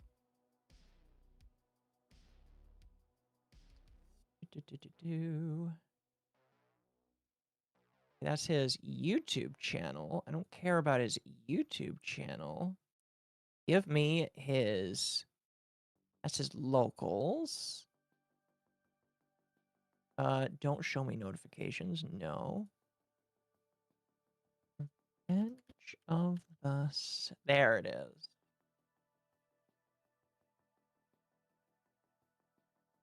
When was he last live? Okay, that's just Revenge of the Sis. Where is his... Where the fuck is your personal channel, Mersh? He's crashing out about the chick Ethan Ralph is dating. There. What is his channel's name on Rumble? I don't actually know because I don't pay that. I don't care about his Rumble channel. It doesn't matter. It doesn't matter. Instead, we're just gonna move on, and I'm going to show you Nightwave Radio. Always on the lookout for inventive new monetary streams, the heavy-set duo would come up with by far their best idea to date. Having witnessed the financial generosity from the likes of Zen Rhino and Troll Eater, they would quickly realise the only impediment to continued prosperity is the narrow 2-hour window of their show. 2 brand new shows in Daywave and Nightwave Radio would splinter from their flagship brand, thus ensuring a full... Yellowfash's stream got taken down for cover. Well, there's a reason why I'm not covering it right now, so good to know. Yeah, just for people to be aware, there was another attempt tonight on the president's life. Again, there's a reason why I'm not covering it, and I may wait. I may not even cover it on Wednesday. If people are getting taken down for covering it, I may not even cover it on Wednesday. But that's crazy. Thank you for the thank you for that. I appreciate it. Day's uninterrupted flow of endless super chats. With Night Daddy Mersh taking the 10 PM evening slot, it would not only allow him to regurgitate the same exact talking points as seen on the previous 2 shows, but also give viewers a front row seat to his many personal misadventures. But ultimately, Nightwave Radio afforded Mersh a platform to stretch his legs and unwind. He could drink to excess, scream at his own chat, ban who he wanted, and finally dip his toes into the world of E-Dramatics. In many ways, this would birth a brand new Mersh, and have... I love that shirt. That's an amazing shirt. Hold on, I want to see that. The woke shirt. That's an amazing shirt. I can't believe that he decided to wear that. That's amazing. He should have worn the guns for tards. Probably would have. I think that's him in Vegas, actually. Okay, so I have to spell this out. So he went from homeless to living in Royce's house, to eventually getting his own Section 8 housing because Royce eventually got tired of him. Mm-hmm. What ended up happening is Royce got in trouble because, again, Royce is married. His wife suspected that he was cheating, and one of the ways that he made up to his wife was to kick Mersh out of the house. Mm-hmm. Yeah. Yeah. Well. Yeah. So Mersh had to get his own house. And he went from basically being homeless to living on someone's couch to now he's living in Section 8 housing. And the only way he makes money is by begging for it on the internet. Well, aren't we grand? I know. This would birth a brand new Mersh. And having affirmed that I need to get tougher, I need to get my edge back, it was time to officially take his place as leader of the Terraceburgs. Given this a whirl here, I am testing out all the different software, all the different encoders, all the different websites, preparing for a massed zuckening for whenever that day comes. So, like as in Mark Zuckerberg, I believe. Yeah. Prepare for the zuckening chat. Revenge of the Sis is off for a week. Royce enjoying some family time, some beach time. Boo. I feel like many of you don't even realize that in addition to Revenge of the Sis, I host a almost nightly talk, news, entertainment, and trolling shitposting show. And that is quite the explanation for what your show is. Shitposting show. The shitposting show. Mike Cernovich has another really embarrassing video. So we're going to continue our war on the alt-light. Good afternoon, guys. I am doing this video real quickly for you, just to announce that tonight we are going to do one final episode of Nightwave. And then I am going to go off on a fucking tangent about Mike Cernovich, who I still hate. I love how this guy says mid. Mid. Oh, that's amazing. I absolutely fucking love that. Oh, man. Okay. So, we're going to move on now to him allegedly being a flagger. Okay. Or as YouTubers know it, a flagget. Lamau. Now, Flagget.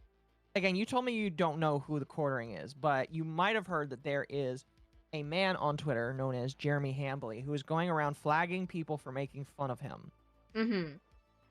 We're going to get into a case where Mersh allegedly started flagging another crazy individual called Owen Benjamin. Have you ever heard of Owen Benjamin before? Nope. Okay, that might be a future lolcow because he's a really crazy kind of guy. He's Owen Benjamin is he's a turpentine sniffer. Mm. Yeah. The best way to explain it is Owen Benjamin believes that teaching your children about the dinosaurs is evil.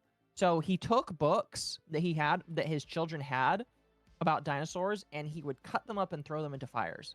No. Yeah. The dinosaurs. Yeah. Him and his Sky Jew. Yes, chat. Thank you, Catalyst, for the 10. Having fun tonight. Hope the gums are starting to feel better. Slowly but surely, yes. I do have to wash them multiple times a day to make sure that whatever food I am eating is not getting stuck in there. But yes, the teeth are slowly healing. That's good. My gums are getting almost to the point where my tongue can like run over them without me being in pain. I mean, not that you should touch them. I'm only like feeling them to make sure that there's no food stuck in them. But yeah, they're slowly but surely healing. Thankfully. Thank you for asking. Thank you for another 10 Catalyst. Connor Murphy might be another fun lolcow for the future. I've never heard of him, so I'll have to take a look into him. Excuse me. Excuse me. But thank you. I appreciate that. I'll make me a homosexual furry and you can't stop me. What? I think that's a reference to Tomodachi Life. What? I mean, I figured, but like, why would you do that to me? Yeah, Chad, that's like, very that's mean. so mean. That's very mean. Very, very, very mean. Anyway, let's learn about Owen Benjamin. All things considered, life as a minor e-celebrity was treating Mersh rather well. All three shows were going through something of a growth spurt, largely a result of their extensive exploration of Owen Benjamin's turpentine-soaked mind, and having ankle-bitten his way to the... I think a really quick way to also give is Owen Benjamin, if I remember correctly, was a famous comedian. Like, he was a very famous, very successful comedian. And then he had the Hollywood virus and lost his mind and started segregating himself and his family away from the rest of the world because he just went insane. It's really actually kind of sad and unfortunate. Like, this is Owen Benjamin when he looked normal. This is him nice. This is him when he looked nice. And I'm pretty sure we're going to show a clip of him when he's not normal. Top of Big Bear's shit list, Mersh was able to peel away scores of embittered former bears in a search for a new internet guardian. But as the sort of person regularly engaged in backyard book burnings, Owen would only tolerate such insolence for so long. Unhappy with what he perceived as a continued and coordinated assault on his parents, his wife and even his child, Owen would resort to flagging episodes of Nightwave Radio before calling Mersh's dead mother a whore. The initial response was one of restraint, with ROT... So the start would be Revenge of the Sis starts making fun of Owen Benjamin. Owen Benjamin starts flagging their channel, and their response is this. Commanding their viewership not to retaliate under any circumstance. But behind the scenes, the approach would differ significantly. As a friend of the show at the time, I was handed an invitation to a hidden channel on the official Nightwave Radio Discord server, accessible only to a handful of trusted moderators. In this channel, Mersh would personally instruct those in his inner circle to use whatever means necessary to deplatform Owen Benjamin. So, from a private server that only Porcelain knew about. He found out that Mersh was trying to get the other guy, flagged down as well. Yeah. Which, by the way, chat, you don't do. That is very bitch-made faggot behavior, you know? This would mostly involve the repeated submission of false DMCA strikes, creative manipulation of YouTube's reporting procedures, and further attacks on his ability to take donations. After failing in my strenuous attempts to reason with him privately, with Mersh taking particular umbrage to Owen... This is Owen Benjamin now, by the way. Why does it look like he has, like, just more hair in general? Well, he just decided to no longer take care of himself, basically. Sadly. I guess. Sadly, he just did not take care of himself. Motherly assaults, I decided to leave his community for good. Ultimately, I cannot say for certain whether Mersh's efforts had anything to do with Owen's eventual mass deplatforming, and it could very well be that those particular wheels were already in motion. Owen would immediately and rather magnanimously apologise for his own flagging exploits, before removing all remaining strikes affecting Mersh's channel. He would explain away his actions by claiming genuine ignorance to the wider effects of YouTube's strike policy, stating his goal was never to deprive anybody of their income. Mersh, on the other hand, continues to deny the existence of the Discord flagging channel. This despite confirmation to myself personally from at least 2 of the former moderators involved, and has refused to acknowledge ever attempting to deplatform Owen Benjamin. We do not want anybody going after anybody. And you can listen back to Daywave this morning. As soon as I found out, I said at the end, listen, everybody, no fucking gay ops. We don't do that. People in our Discord. Yeah. And the fan page on Facebook. I wrote on Facebook. Yeah, everybody is instructed not to do it, and not wink wink instructed either. Legit, because Owen now issued a bad faith copyright claim. The content creating community. Now, he is correct about this, by the way. If you do flag somebody down, everybody in the content creator sphere is going to shit on you for it, because you don't do that. It's just like a no-no thing, basically. Huge no-no. Not going to take kindly to this, and I have a feeling that these sort of things are going to sort themselves out. Cheers to Mersh and Revenge of the Sis, who call Vox Day Teddy Spaghetti. Oh, yeah. So this guy is so crazy that he like, calls himself, like, the King Bear, or like Big Teddy or whatever, and it's like I feel really bad for this guy because he really went down like a road of sadness. It's really depressing, really, really fucking depressing. Is that a dog in the background? Kind of hidden for chat here, so let me. I think that's a photoshopped image of a dog with a Tractor Supply hat on. Why? I don't know. I don't know. That's just Owen Benjamin. I'm going to be completely honest with you. Internet Zen says what I'm hearing is bro went full kraut and tea. Yes, he did. Yes, he did. And they just mock me endlessly, and they're like, oh my god, these. My god. No more quick money for you guys. And you know, we would offer you a safe haven at unauthorized, but we wouldn't want to put you in that position where you have to associate with Teddy Spaghetti and Big Bad Owen Benjamin. I hope you live 1,000 years, Mersh. What kind of a name is that? Was your mom hope that you much live of a 1,000 whore and your dad years. that much of a fag that they name you Mersh? Jesus. I'm going to be honest. This man's insane, but that's an amazing burn in my personal opinion. Insane burn. What a fucking... By the way, Mersh's name is not actually Mersh. It's Michael. Michael! Pussy. Mersh.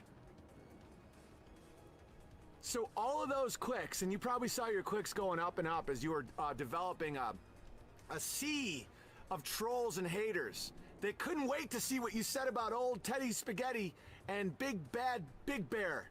Well, guess what? Now we'll see if you keep making videos for no money. I remember that was one of the big things that old Mersh was saying about me, was that as soon as I got demonetized, Big Bad Big Bear would start not doing videos because he only does it for money. That's called projection. Owen, up into this. All right, so this is the response from Mersh. All right. So again, like I said, in the beginning, Mersh was like, listen, no gay ops, don't flag, don't report his channel, you know, all that kind of stuff. All right. This is what he chooses to say now. Point. We were goofing on you. We were memeing you. We were joking about you. We were milking you for content and lulls.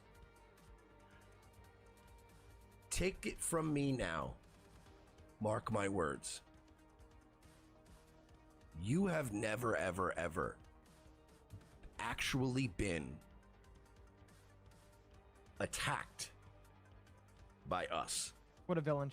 As a matter of fact, you've never been attacked. Our community has been under the strictest instructions not to engage in gay ops, not to flag people, not to attack people, not to get them deplatformed, and not to go after anybody in your peripheral. As of today, I'm lifting those restrictions. I'm so scared. Yeah, so he's basically like, I am not going to get upset if my viewers fuck with you. That's a great thing to say. It's a really great thing to say before preceding a guy getting deplatformed, because they're gonna point right back at you and say it was you that did it, you know? Gay ops. I don't want any gay ops from this community, but I will no longer be banning people from our community simply for fucking with your channel, fucking with unauthorized. Yeah, he's just like, I don't want gay ops, but I won't ban people if they do it. I'm not gonna ban people if they do it. Yeah. Isn't that amazing? That's just absolutely fucking amazing. Don't feel bad for this guy anymore? Yeah, me neither. No, don't feel bad for this guy. This guy's a fucking retard. All right, we're going to jump now to the Mersh effect. Right. Get yourself ready for the Mersh effect. Like characters. With Jesse now committing his entire online Also, really quickly, this is Pod Awful, Jesse from Pod Awful. He's another prankster on the internet, but he's way funnier than Mersh is, which is why Mersh hates this guy. Lol. Towards sending Mersh into a catatonic fit of apoplectic spurgery. Anybody encircling his expanding midsection were technically up for grabs. It was during this investigation into Mersh's most ardent orbiters that a quite disturbing trend began to unravel. An increasing number of sub-nightwaves hosted by the more well-known members of the ROTC community would begin sprouting from the arable dirt of Mersh's underbelly. The likes of Andy's Random Edits, JJ Stoner, Judas Goats, AG Look, Fate of Kings and Davey Crocco would each wrap the entirety of their internet persona. So just to make sure that it makes sense, these are all people that are like fans of Mersh that decided to make a fan show based off of Nightwave, but it's for themselves. Basically, like you know how there's like a big VTuber and there's a bunch of little VTubers that kind of rotate around them and make their own channels and stuff? Yeah. It's kind of like that. Only this is 10 times more gay. Because there's like respectful ways that I see people do it. This is 10 times more gay and less funny, basically, if that makes sense. Yeah. Owners around Queen Mersh, and with the exact same handful of benevolent submissives funneling their disability checks through each other's shows, for lack of a better word, you'd be mistaken for assuming this as some elaborate money laundering operation. And much like Owen Benjamin's Brotherhood of the Mentally Unsound, Mersh would often reward the more creatively minded subjects in his community with an endless accumulation of clout and exposure. And with all super chats eventually filtering upwards and into his cargo pant pockets, this transactional pyramid scheme would become quite the financial boon for Mr. Sheely.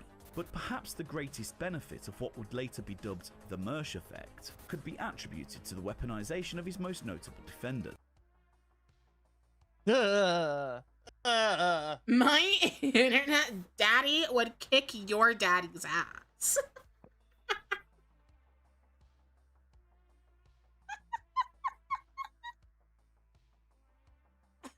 Chat. If any of you are ever this gay, I am blocking you on Twitter. All right? Right? If any of you are ever, all right, I'm pointing to you all right now. if any of you are ever this gay, in my name, you are blocked from my community. You're not allowed. Do not be this gay. All right? When this guy is saying, I hate you for hating ROTC, this is levels of gay that I refuse to co-sign. All right? Do not do this. Simply do not. Often working in codependent tandem to protect their host at all costs. Also, yes, Catalyst, I have multiple VTuber models. A pyramid-style system outfits. of economic exchange with loyalty This is my to newest principal one. driver. It's one of your classic pay-to-play confidence schemes. The end result is a liberal flow of donations funneling their way into Mersh's pockets. These are people who are diseased of the mind. They can't be reasoned with. There's no turning these people. There's no reason to try to make them see the light. Forget them figuring out the facade melting away that Mersh is a tough guy. They're living in their own fantasy worlds. They're paying him to be that guy for them. It's wrestling to them. I give it to these fucking homos. They sure think about me a lot. They've created a whole hierarchy and a structure, the Mersh effect. And by the way, the Mersh effect means that I buy you fucking hundreds of dollars of drinks and steaks in Vegas. What? That's the Mersh. So a bunch of trolls are saying that he's got a whole bunch of bootlickers that are giving him money after they get money. And he's like, oh, no, guys, don't you know? The Mersh effect isn't actually as gay as they say. The Mersh effect is where if you're my buddy, I buy you a bunch of booze and steaks when we go to Vegas. Uh-huh. That's actually what it is. These guys are trying to make it sound more gay than it actually is. Effect. If you really want to know what the Mersh effect is, ask AP and fucking Virgie what the Mersh effect is. The Mersh effect is, hey, come to Vegas, and then we buy you a bunch of fucking booze and food, and everybody parties. So everybody parties. What a terrible thing. The Mersh effect is essentially money laundering for grifters. Mersh cares deeply. I can't remember his name, but that's another lolcow that, yeah, that's another lolcow. Fuck, I can't remember his name. Bro, he's got bigger titties than me. He's like, he used to do Star Wars fan movies, and unfortunately, he kind of went downhill. He just kind of let himself go. I mean, he was already fat when he was like doing what he was doing, but he kind of let himself go, sadly. About his image. By diluting donations to the likes of JJ Stoner and AJ Luck, he comes off squeaky clean and gets paid.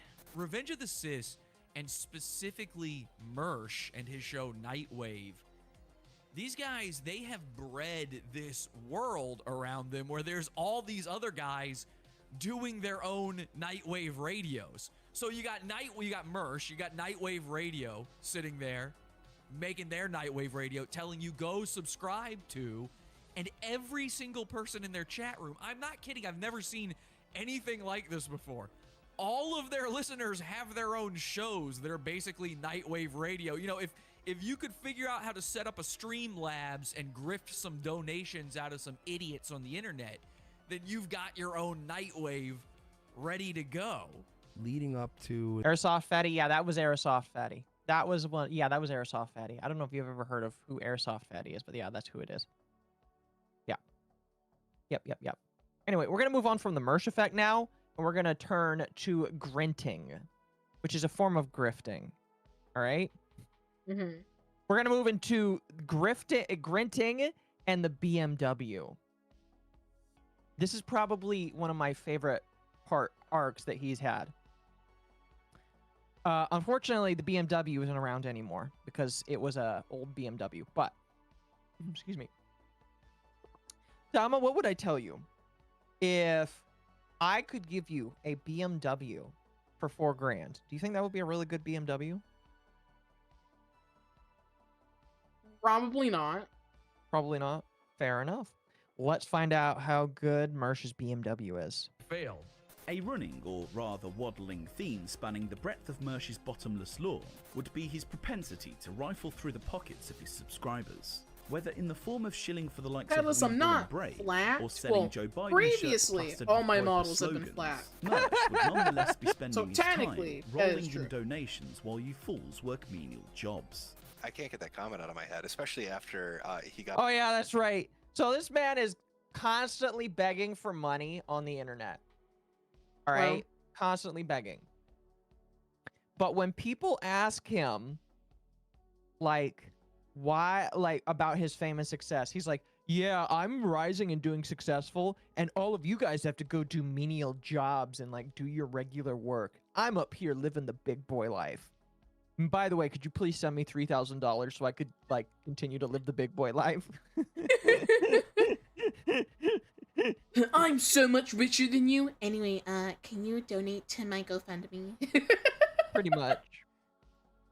Pretty much. At all up on Matt Christensen's ass about, oh, you think you're a big shot now, and then he's talking to his audience like, pay me money, you fucking toilet scrubber, working your menial jobs. Look at me, I'm a success. Go wash a toilet, you're beneath me. Holy shit, dude. But by far the most interesting element to his method of cyber panhandling is in its evolution. What would start as a highly conspicuous and continuous promotion of his own PayPal link, usually in efforts of upgrading the studio with equipment he would sporadically dangle slightly ahead of his pay pig snouts, would quickly become a far more subtle and suggestive form of what has come to be known as grinting. The perfect grint exists in that sweet spot of encouraging donations without raising questions. Grinting truly is a fine Beggar art, flexing? Yes. and one that requires Also, a welcome, delicate nerdy. balance of psychological manipulation and absolute shamelessness. It's basically, there are some people on the internet where they're like, guys, I constantly need money. I need you to pay for my treatment. I need you to pay for this or that. I lost my job, or, oh, I need money. You know, there's just a lot of that on the internet. Yeah. And then they go to Disneyland the next week. Yep. I've seen that with VTubers too. Yeah. It's like, pay for my groceries. By the way, here's my new model. Mm-hmm. It's just like... Boggles my mind. It's like, what the fuck are you... What? To pull off. Whether it's for whatever reason informing his followers of an unexpected veterinary bill, or sharing the exact amount in automotive repair fees to social media completely unprompted, the end result is always the same, a bumper night of... Yeah, so basically what what the evolution of his grifting was, is it isn't as simple as him saying, please pay me money. It was something like, so I'm at the veterinarian right now, and I have to be here because this cat needs this thing done.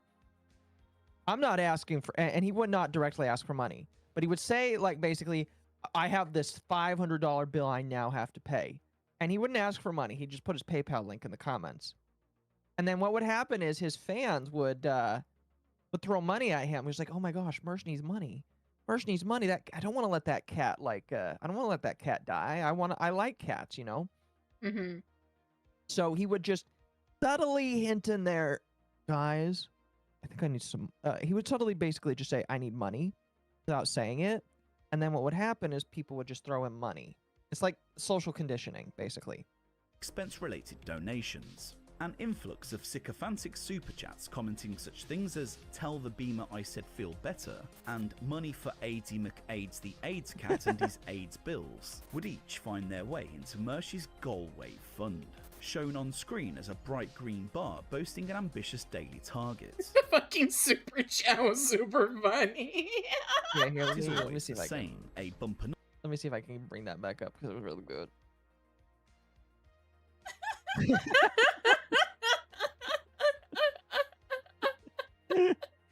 Can I read it? You may read it. You may. You may. Real niggas pay it forward. So I'ma pay it forward so my niggas BMW doesn't go on lean sale.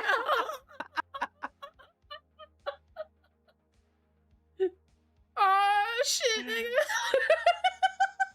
Oh fuck.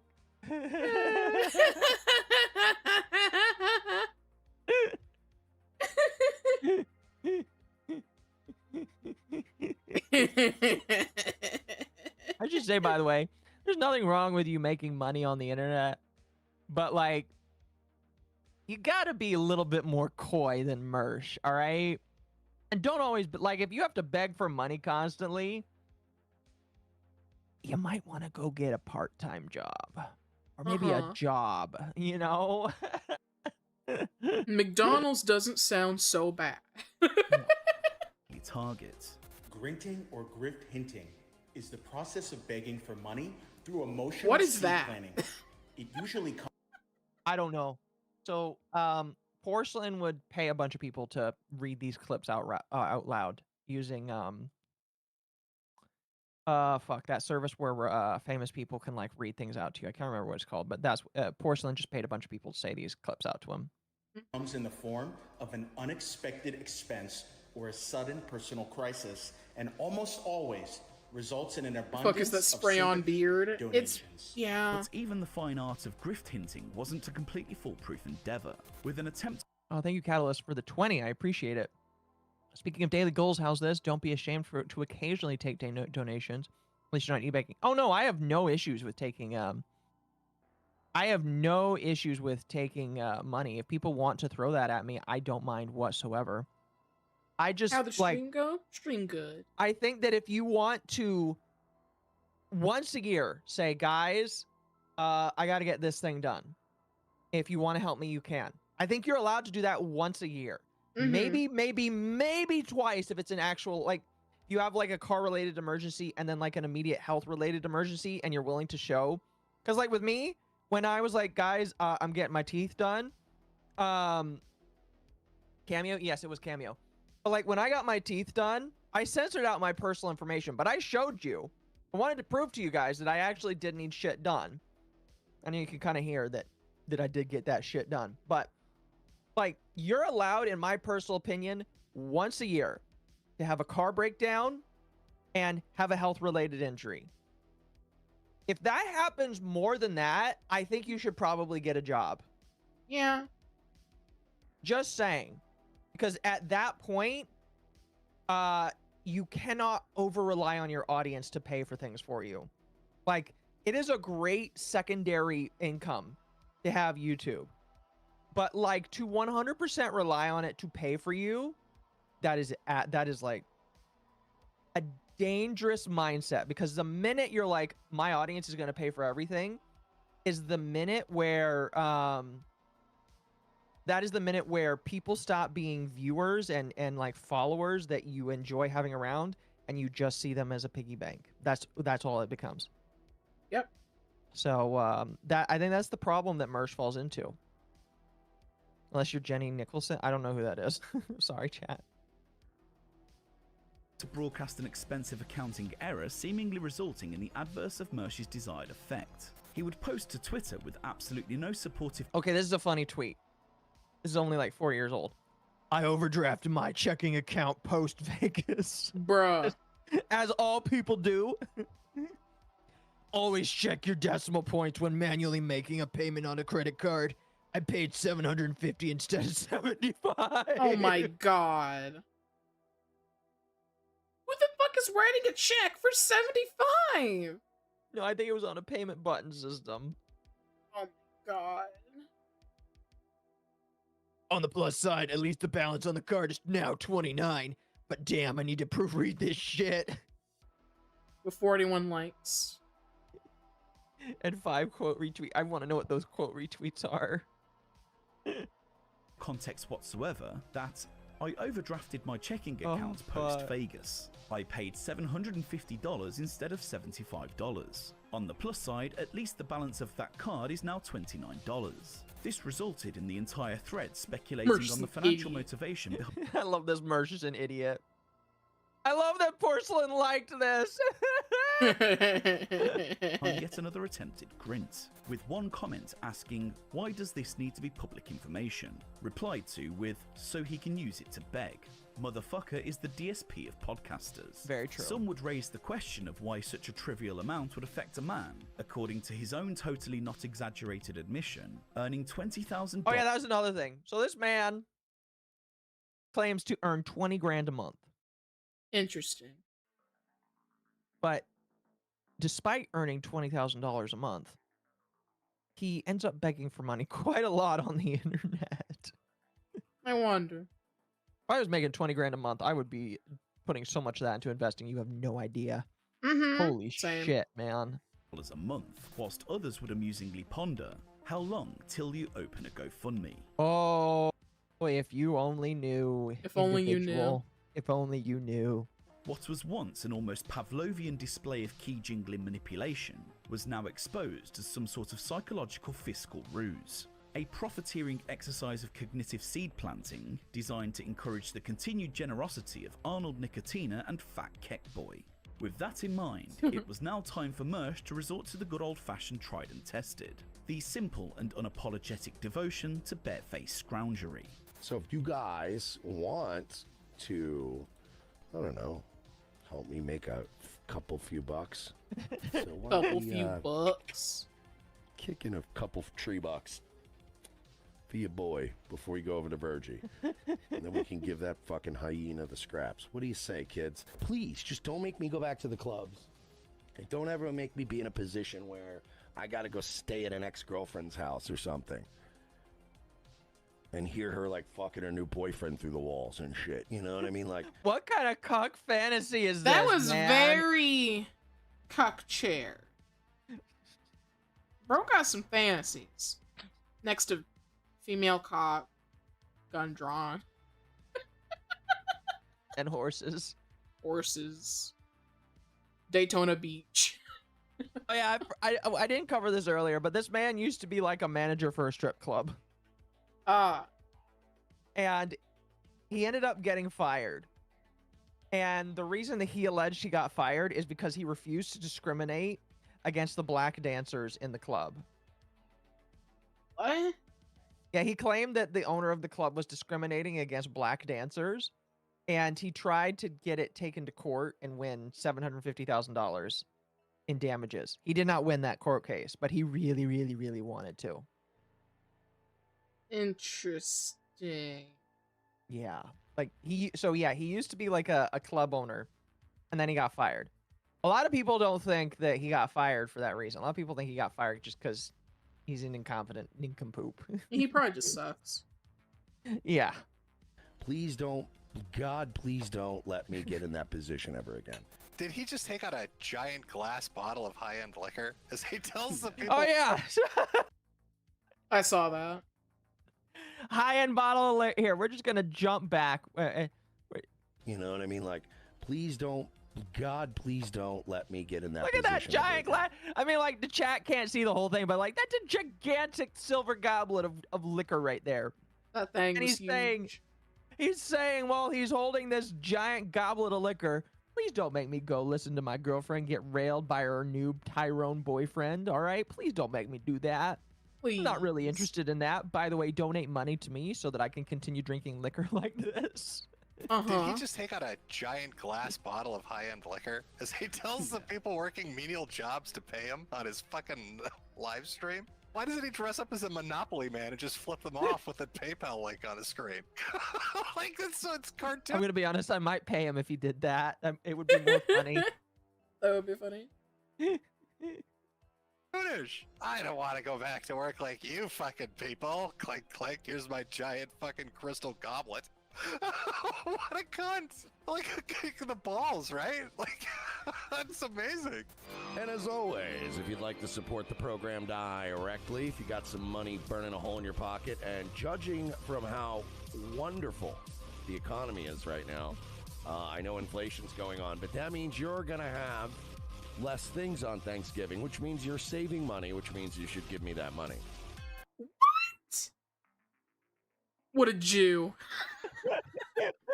That was Jew logic. I have to call that out. You can't say that. He's such an anti-Semite. That was very Jew.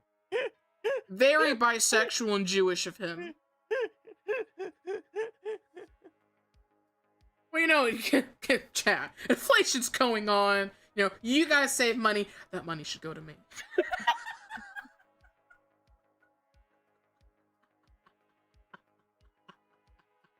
Chat, don't you know? We're about to have a recession. That means that you're not going to be spending any money because you can't afford the brand new car you wanted. So instead of giving that down payment, you should give me and Dama that money.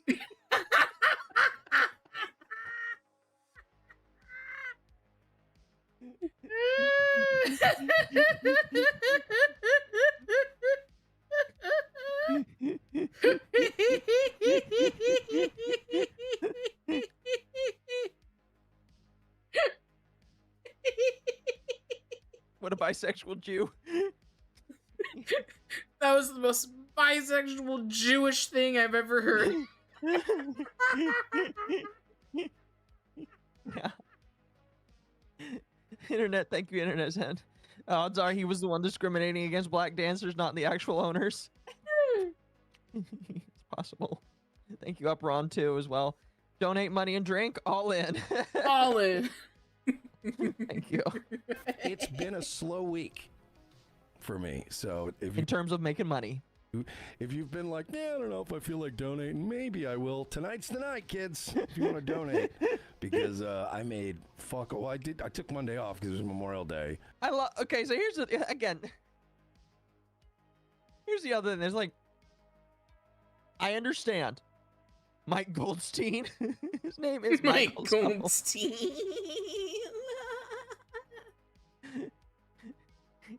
Nobody would like a shekel, please. If it was Atari, I would have donated to him. Fair enough. So, I find. Thank you. Fuck. All right. Fuck. All right. Thank you, Catalyst, for the 50. Okay, I donate money and drink. I appreciate that. And since you met the goal.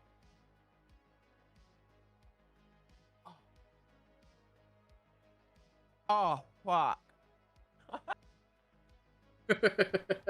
You met the goal. I took it out.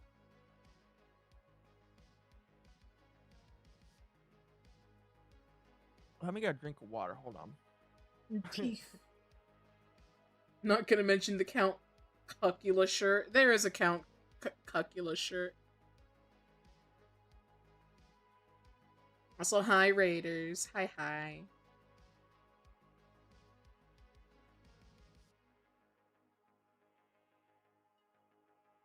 Thank you, Michu, for the raid. I might have to put it back in. Oh, thank you, Michu, for the raid. You also got raided by a mall earlier. Oh, did I get raided by a mall? Did it Yeah. not tell me? I saw it, but I don't think you saw it. When did I get raided? How long ago? 7 minutes ago, 6-ish minutes Okay. ago. Thank you, Amal, for the raid. I appreciate it.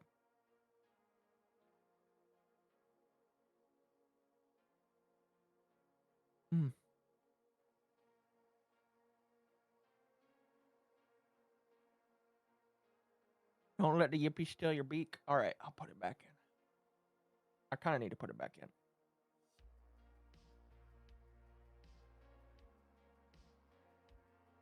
Oh, man.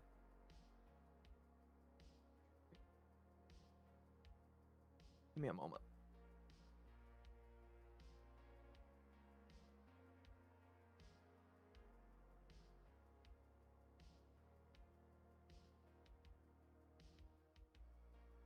Give me a drink. Thought you were gonna show the cat. No. That's disgusting.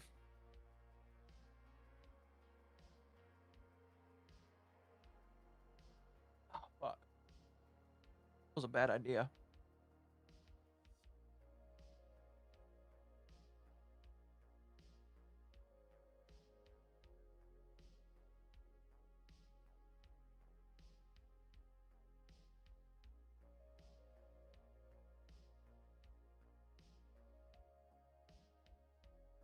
Sorry, just give me a moment. You're good.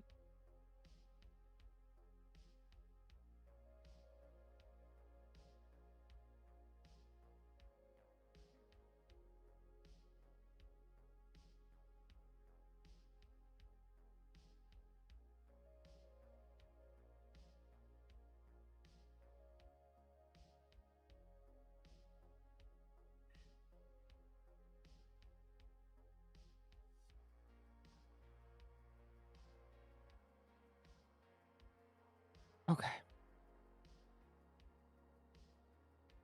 Am I using adhesive strips? No.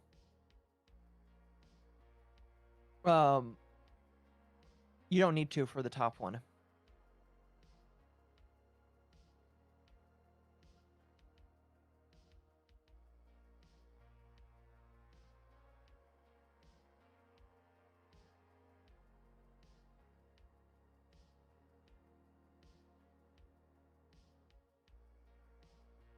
Sorry, not my gums, but one of my actual teeth on the bottom just like started hurting.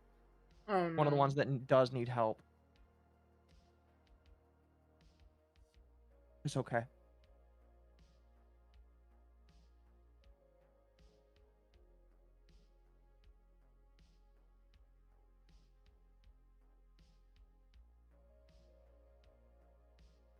Okay. Sorry. You're good. Do you have to put your teeth in water? This isn't the permanent one, because the gums still need to heal.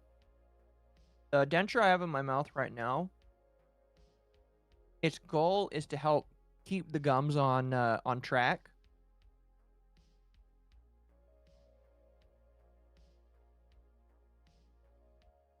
While I heal. So, what I do is, they have recommended that I sleep with the denture in for a couple of weeks. After my next visit in a couple of weeks, I'll ask them when I can sleep without it on. But I kind of don't want to take it out as often as I can. Like, I take it out after every meal. Because you're supposed to wash your gums to, keep them clean while they're healing. And so, right now, the only time I take it out is when I need to brush my teeth.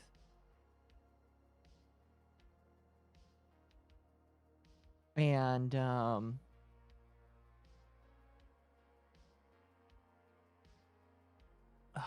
when I brush my teeth and, when I eat, basically. My apologies, chat. I am so sorry. I did not mean to have to pause like this. Let me go grab an ice pack. I will be right back, and then we'll continue. Again, I'll be really quick. I apologize. It's okay. So Farmer Jack, fuck you.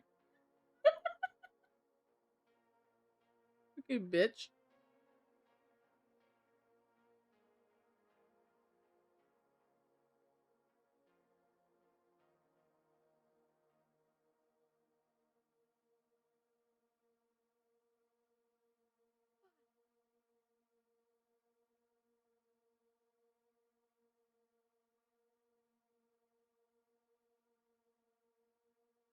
All right, sorry about that. You're good. Can't even remember what I was talking about with Mersh here. Hold on a moment. But yeah, sorry, I normally don't have this reaction when taking out my denture, because typically when I do, because when you have it in for so long, you do kind of get some pain. Not some pain, but you just kind of like need to let your gums breathe a little bit.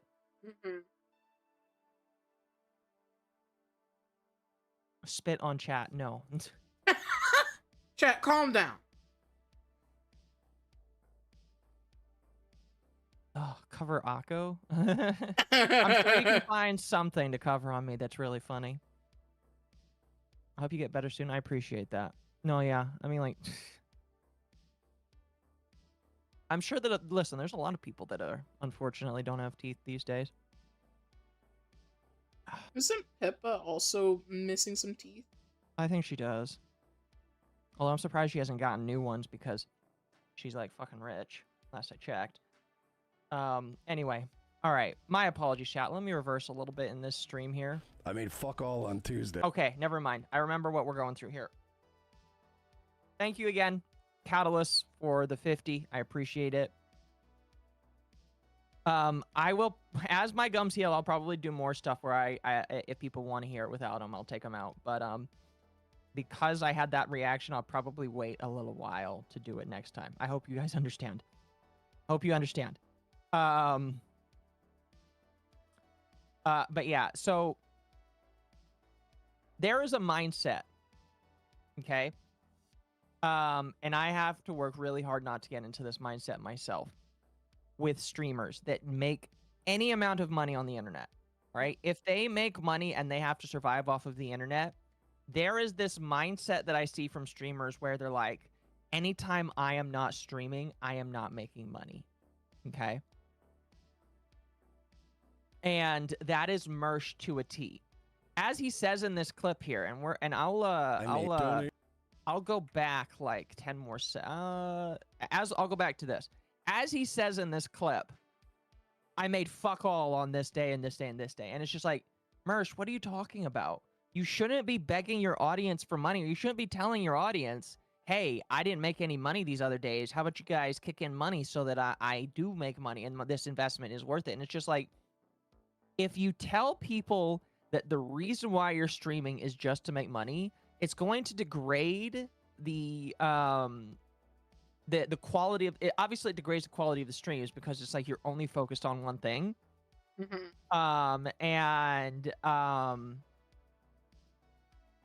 It's going to make people think that the only reason why you're there is to make money off of them. For some true, for most false. No, I don't think a lot of streamers or just content creators have that mindset, but you can tell, all right, you can definitely tell which streamer is there because they just want the money. Okay? You can tell. And Mersh is that to a T. Week for me. So when he says it's been a slow week for me, what he means is you guys didn't give me enough money all week, and so I'm here to try and goad you to give me more money. If you've been like, man, I don't know if I feel like donating, maybe I will. Tonight's the night, kids, if you want to donate. Because I made fuck all. I took Monday off because it was Memorial Day. I made fuck all on Tuesday. I made fuck all on... I do like how one of the people in this says, it doesn't behoove me, Mersh Lamau. It doesn't behoove me. On Wednesday, and then last night I took off. It's actually working out great. I'm remonetized on YouTube. I make thousands of dollars a month. And then when you go, I just love the duality here that Porcelain does.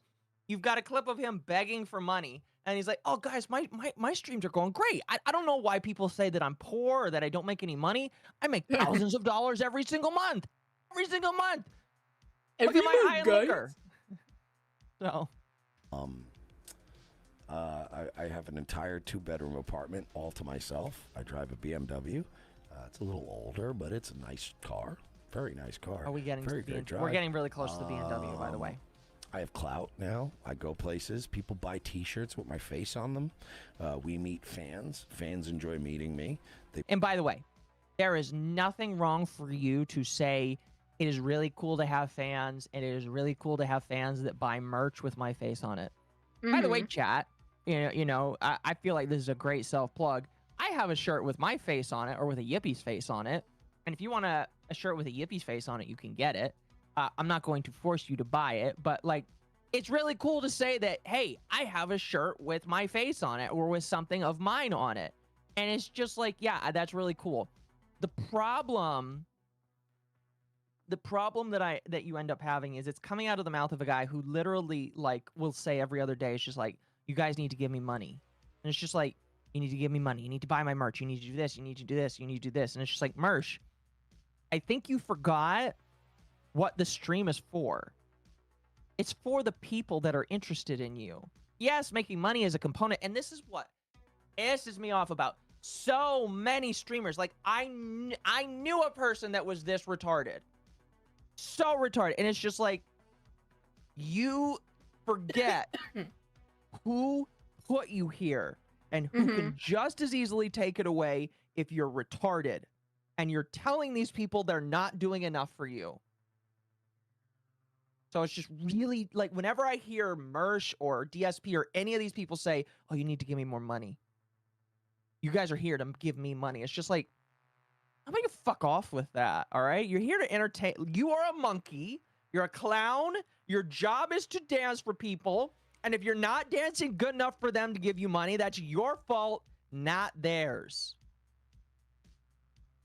Sorry, I just get really pissed off when I see people do this kind of shit. You know, I don't like it. Yeah, no, valid Violent trash drinks. out.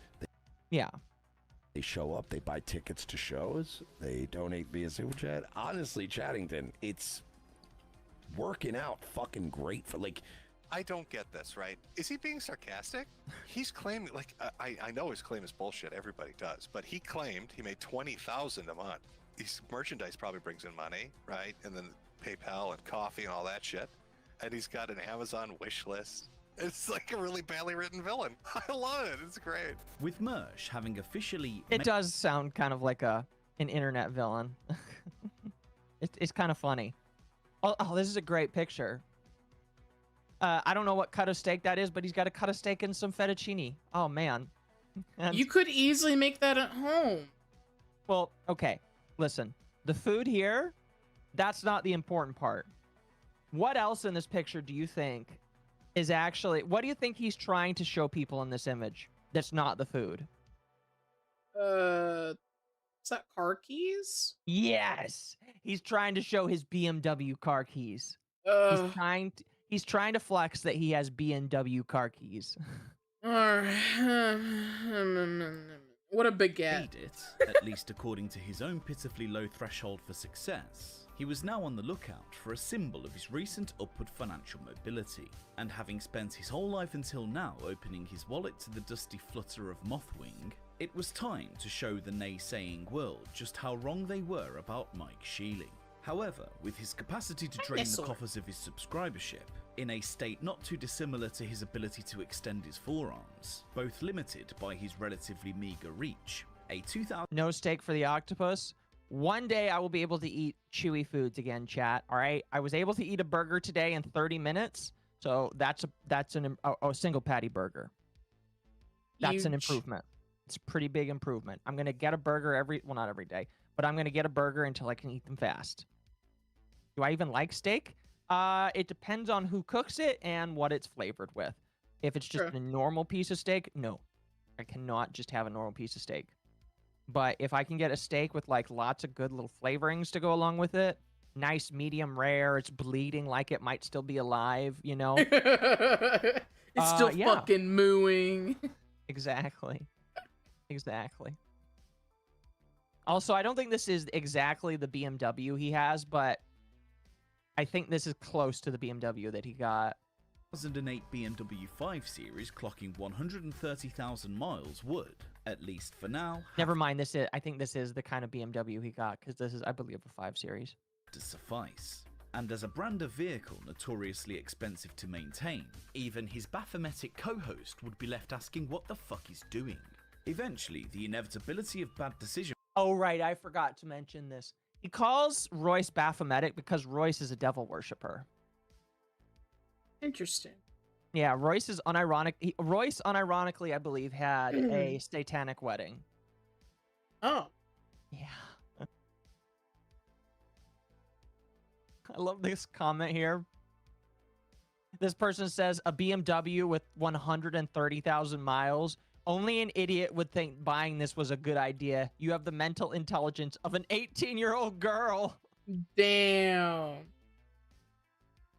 Damn. Damn. Oh. Making would take hold, with Mersh paying little over $4,000 for an overcompensating lemon. But as somebody now rocking a beamer build, he would find a way to uncoil his withered claw and, in the face of an objectively clear sunk cost fallacy, cling on for dear life to those last few remnants of misguided cope. This was... Now, before we read about him talking about his engine misfire, I just have to say, I've driven a lot of different kinds of cars. I've owned 3 at this point. I don't understand Mersh's mindset when it comes to owning a BMW. I know that BMW is a brand, you know, it is a brand that a lot of like rich white girls, older men, older women, and Mersh will enjoy. I don't get it, personally. So, because I look at the Beamer he owns and I'm just like, what is the difference between this and a Corolla? Or a Camry? Because the Camry is like the souped up version of a Corolla. I drove one. And it's just like, what am I missing? It just doesn't seem like it's actually, because he parades around this Beamer like it is some kind of rich bitch car. All right, it's comfy. So is a Corolla. A Corolla is comfy too. I love my Corolla. I would sleep in my Corolla because of how nice it is. I would only do that if I was traveling and there was a Buc-ee's parking lot that I could go to. I've done that before. But like, bro, why the fuck would you just like not get something cheaper? It was a rapper car. You know what? Mersh does seem like the kind of guy that that would try to emulate rappers that I know he can't do, but he would try to be a wigga. Yeah, he definitely is. I have a beat up Avalon. It still runs just fine. Oh, hey, that's perfect. But like, buying a German car with 130,000 miles on it is one of the dumbest things I've ever heard. If you're somebody like him, you should be investing in a used 10 to 20,000 mile Toyota, because Toyotas are very cost effective and cheap, and they also get more miles to the gallon than a lot of other cars. Buc-ee's is great. Buc-ee's is fantastic. Unfortunately, I don't have one close enough to me that I could go to it very often. But if I did, I would be going there because I fucking love Buc-ee's. I love their fudge. I love their bathrooms. I love their meats. I love everything about Buc-ee's. Sadly, I've been to one. Oh, you're missing out, girl. You cannot say that you have lived the American gas station experience until you've been to a 7-Eleven, a Mavericks, and a Buc-ee's. I should try and find one. Yeah, it's great. It's safe comfy versus fancy comfy. I guess, and again, maybe I just don't see the appeal. Because I'm looking at a BMW, the BMW that he got specifically, and I'm just like, Mersh, I don't see how this is fancier than again, just like the fanciest new Corolla or Camry. Again, I'll say Camry because Camry is way fancier than a Toyota Corolla. Camry is way bigger, it feels nicer, and it actually feels like I'm actually driving a little bit more luxury. But like the difference, I just don't see. I just don't see why Mersh decided to spend $4,000 on a BMW. I don't know. Real gamers eat Circle K pizza. I had Circle K pizza once, and I'm pretty sure I bit into a piece of plastic before spitting it out. So Oh my God. I'm good, thank you. I'm good. Sporting BMW used to be a thing among no-neck tracksuit-clad mobsters in my country. I see. It's a car made for assholes. Well, Mersh is an asshole, so fair enough. It's essentially a decision that, much like the defective engine sitting under the hood of Mersh's latest money pit, would swiftly misfire. Not only was he immediately saddled with the sizable cost of replacing all 4 tyres. Okay, Dama, have you had to replace your tires before? Nope. Okay. Eventually, you're going to have to replace your tires if you drive the same car with the same tires for a long time. Yep. It's not fun to hear, hey, your tire treads are too low, you need to replace them. But like, that's $200-300 for simple tires. Now, they're probably going to tell you not to get the lowest of the lowest end tires because the lowest of the lowest end tires are not that good. But like, if you really want to save money, $200 to $300 for replacing tires. Do you feel like if suddenly you needed to replace your tires, do you feel like that would be okay? You feel like that wouldn't break the bank too much? I mean, if I'm in a pinch, maybe. Yeah. For Mersh, this sets him back. Like, he's like, oh, I really got to think about buying these tires, man. New tires are cheap car insurance. Yeah.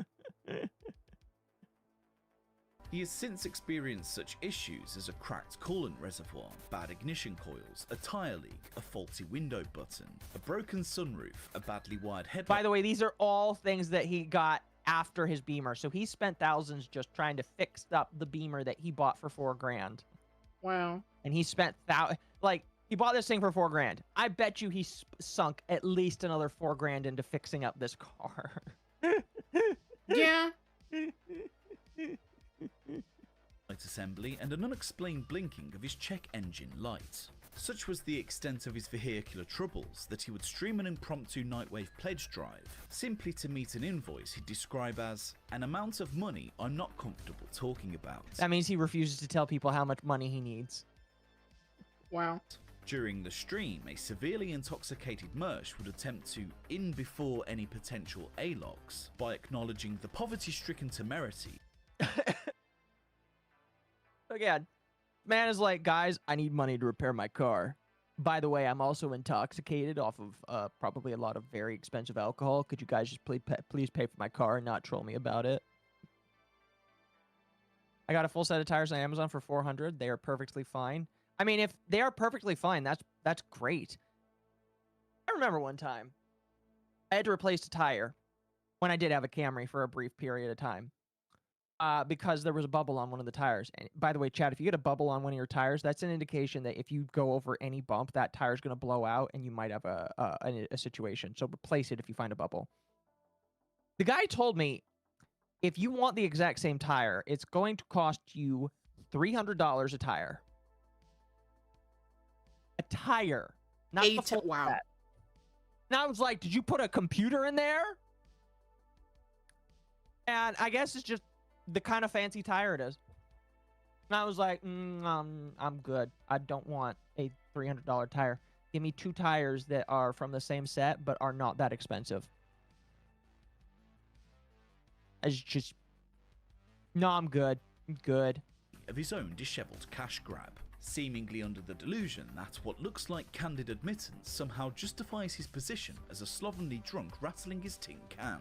And with the pod-awful cult leaving a 1-star review to Mersh's mechanic from a fake Zen Rhino account, leading to a particularly amusing slew of tweets calling out one of the Mersh Effect's longest-serving capos, his purchasing of...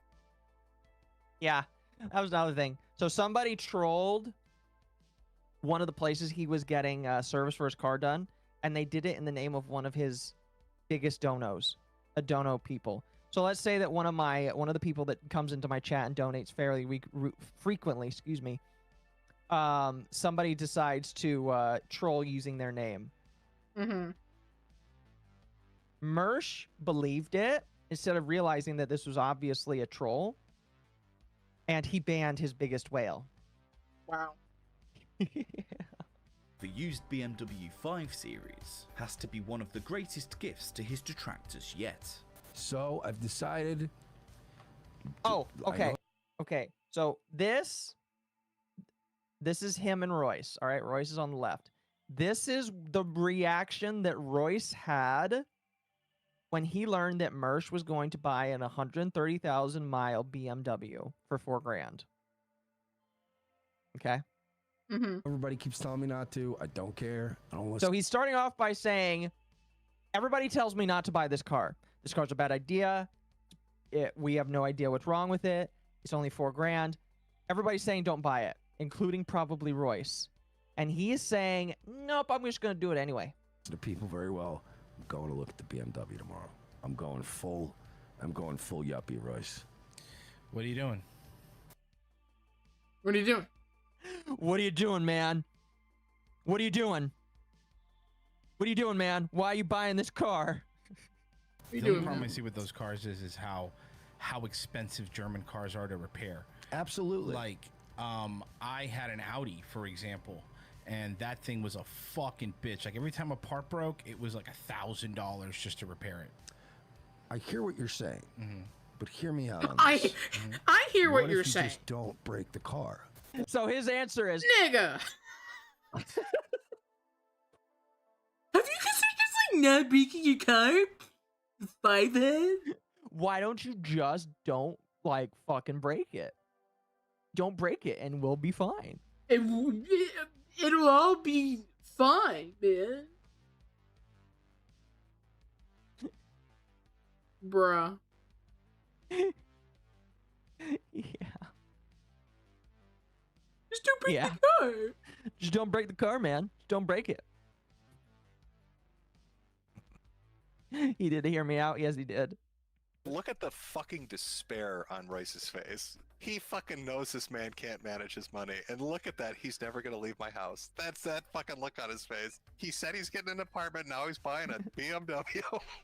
Mersh, you were telling me you're getting the fuck out of here. It's been 10 years, Mersh. Get off my couch. So he was just looking at that BMW logo and going, man, that is going to look so good in my pictures of steak and pasta. And that is a real photo he took with his old phone. Do you know, again, I'm buried in this stuff. He can't afford a new cell phone right now. He's... Oh, yeah, before we continue, this is another reoccurring character in the Mersh world. This is Red Bar. This guy is actually Jewish. And he makes fun of his jewelry all the time. It's like a big thing with him. Oh. I actually really like Red Bar for that reason. He's great. Posted this online. Imagine this. To me, cell phones are free. But I guess when a cell phone is a quarter of the cost of your car, yeah, that's a hard upgrade. Do you know why I enjoy my drive there? Because I'm rocking a fucking Beamer, dude. I look good driving it. Stereo's great. I look good sunroof, driving leather. She's like, listen, man, I don't care that this thing is old as dirt. I've had to sink about twice as much money as I did paying for it. Do you know how cool I look? Do you know how cool I look? The bitches are just dripping for me, man. Me and my 6-inch 5 head, man. Listen, the trolls are literally killing themselves after seeing me in this car. I drive a nicer car. Go back to your menial job, toilet scrubber. Where's my crystal goblet? We're already beyond the point where even if my Beamer exploded tomorrow, like people would make fun of me and be like, "I told you not to get a shitty car." The last year, we told you not to get a shitty car. Been the most pleasant driving trips I've ever had in my life. It has been a fucking breeze in that thing. I know it's old, dude. It's old, beat up. Fuck that shit. If it blew up tomorrow, I'd just get another used car, and I'd be like, you know what? That baby was fun. That was a fun. There's a good mindset, but you know, he's just like, I don't care if it blows up. I'll just get another one. And my chat will pay for it. You suckers will pay for it. Oh, fuck. Car, dude. Don't you think a person would think, okay, what do I know about a BMW? Really expensive car. Well, what do I know about this BMW? They're going to sell it to me for $4,000. There's something maybe wrong here. Like, you know, what the fuck are you doing? I think he was thinking, I get to show the BMW keys in all my selfies. Mersh is a giant baby. He's basically like a fat Gundam being piloted by a baby. So we did some investigating. It turns out it is a 2008 528i with 130,000 miles on it. This is no joke. We looked this up. So this was back in, I believe, the late 2010s. So a little over a decade at this point. It's 2026 now. 2008 is almost 20 years ago. That if you feel yourself growing gray just by hearing that, trust me, every single time I listen to this and I hear 2008, I'm like, oh, fuck. So I already got gray hair. I actually just have gray hair already. Sorry. My hairstylist says it looks great and it shows wisdom. Fair enough. I'll trust your hairstylist.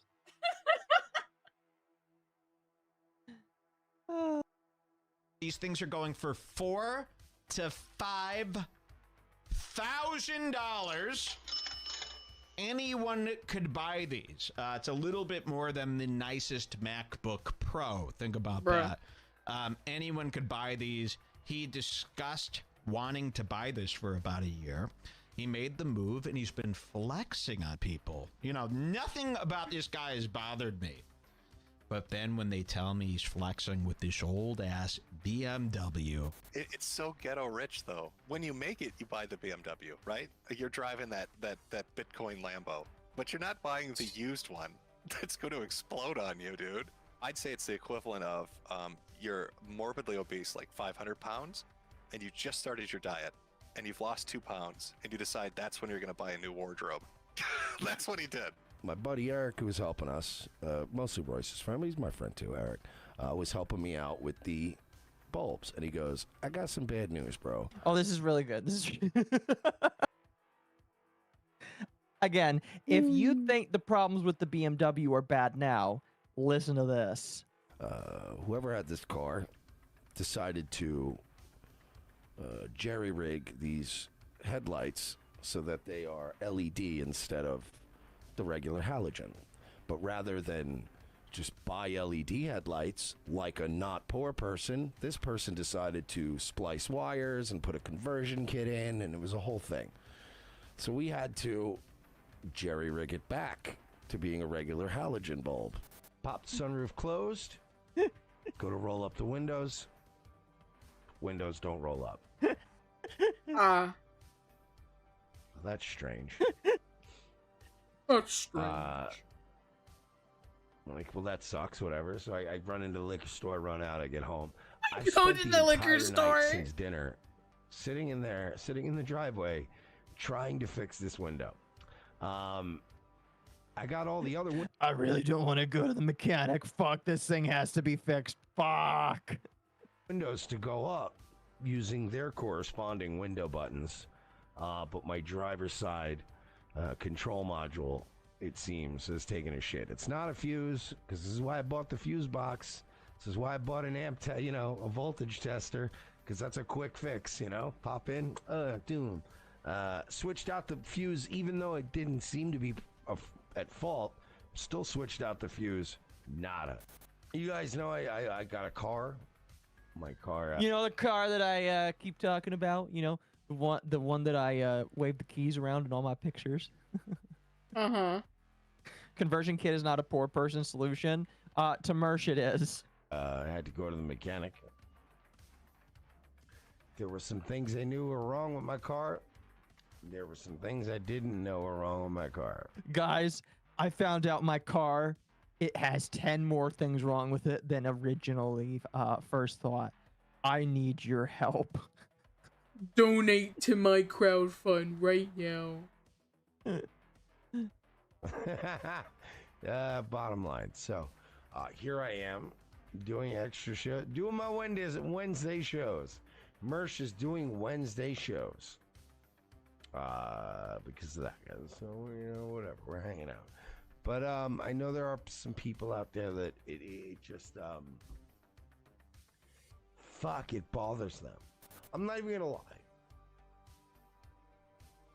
I'm not gonna be one of these guys that tries to pretend like, oh, he's gonna pretend like he's doing more shows, but he really is just money. Like, no, I'll be the first one to say it. Like, yeah. My car's being repaired. I need extra money. Everyone needs extra money right now. I'm doing my. I appreciate his drunken honesty. I'm gonna be honest with you.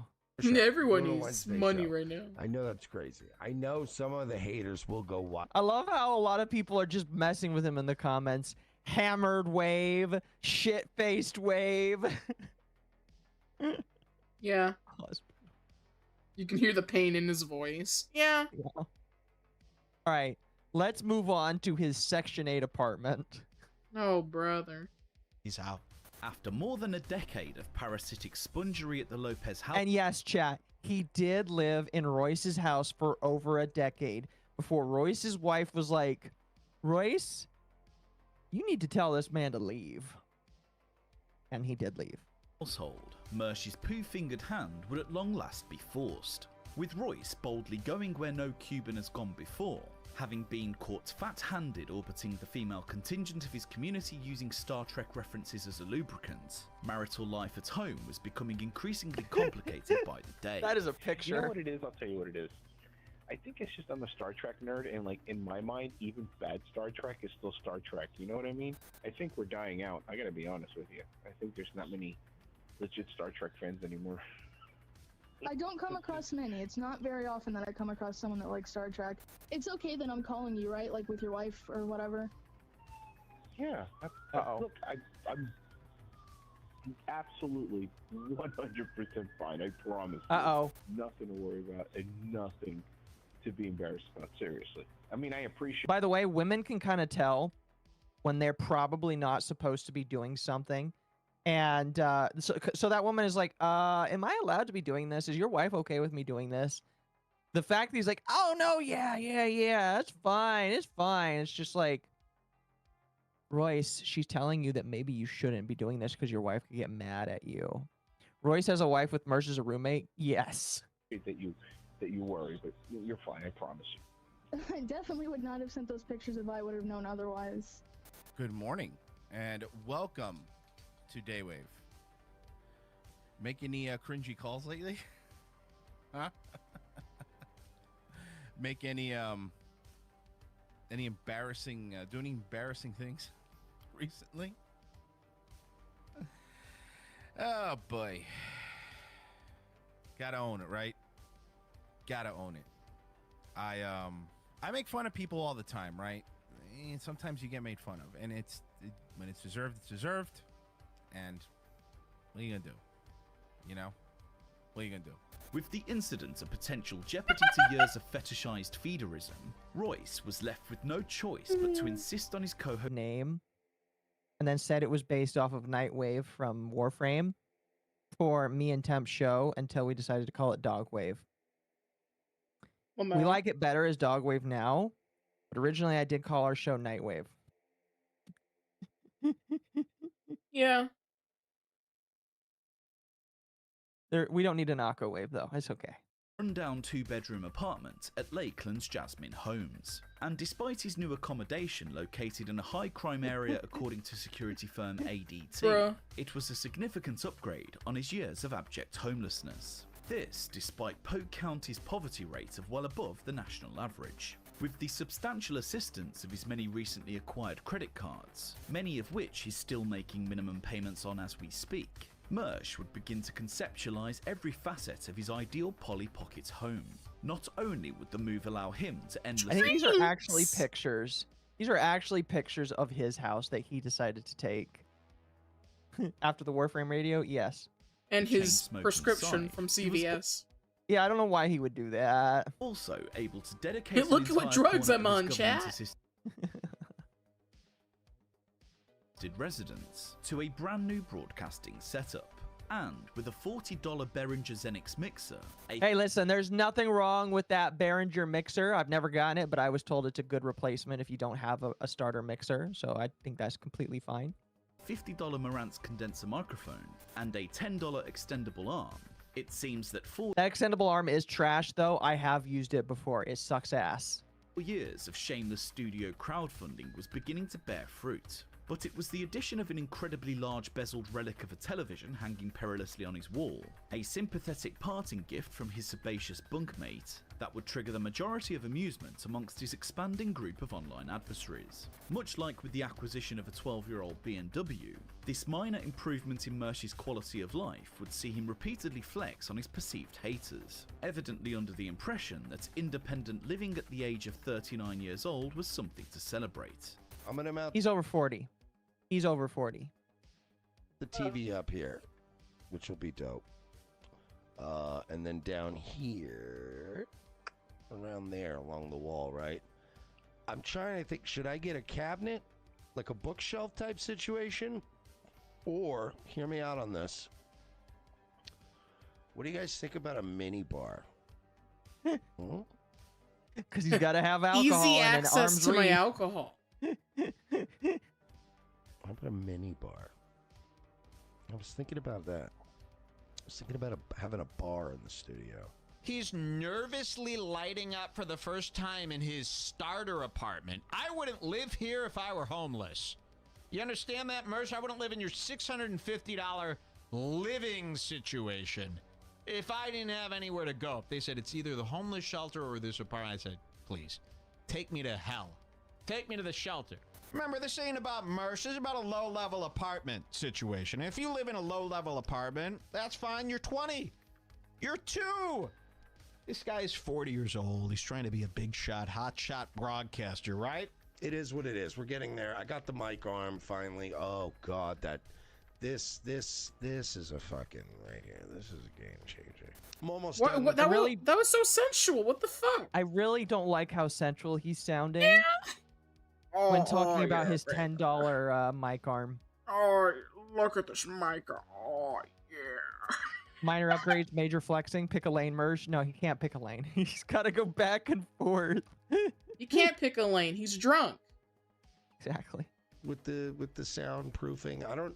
Obviously, you don't have to soundproof a whole room. I'm just doing the section I sit. Now, again, I think it is important for me to say that, like, it is fine if there are people that have to live on budgets. I've had to live on budgets at various points. So I am not making fun of the fact that this man has to live on a budget sometimes. Because it's very obvious that Mersh has to live on a budget. The thing that we are making fun of is the fact that this man lives on a budget and tries to act like he is a rich bitch. Okay? You cannot live on a budget and then try and act high and mighty and think that you are above people and flex all of these things that you have. You can't do both. You can either be the guy living on a budget saying, hey, donate to the guy living on a budget, or you can be the guy that's pretending to be rich that is above it all. You can't do both. That is why I'm making fun of him. All right? Just wanted to make sure that everybody understands that, because I am making fun of him, like, for basically doing both. In. That's almost done. Mic arm. The light. I forgot to bring the light over. I know I'm an idiot. You know, and we were disgusted to see Mersh ran out and he bought a $58 microphone. He bought an $88 mixer for this new space. We couldn't believe how low rent this was. Let's see what we got here. He bought a mini. And again, typically, if you're a regular streamer, it is completely fine to buy a $50 mic and a $40 mixer for your starting stuff. But Mersh is a big shot, so he should be... The big shot should have, like, the $4,000 mic and the $4,000 mixer, all right? Just saying. You can't be a big shot and not own the big boy stuff, is the point that everybody's making right now. Kids mix. By the way, I still have a mic that was only like $100. I don't see a need to get one that's, like, worth more. Trust me, I've looked at a lot of options, and I was like, do I need a $1,000 mic? I don't feel like it's going to make me sound that any less gay. I'm going to be honest with you. The other guy saying he would prefer homeless shelter was a little too much. Yeah, listen, again, that's Red Bar. He is a Jew, all right? So... Pretty bisexual. Yeah, incredibly. Just look how he's dressed. He's incredibly bisexual. $88. Behringer. Not a board. He bought a new mic, $58.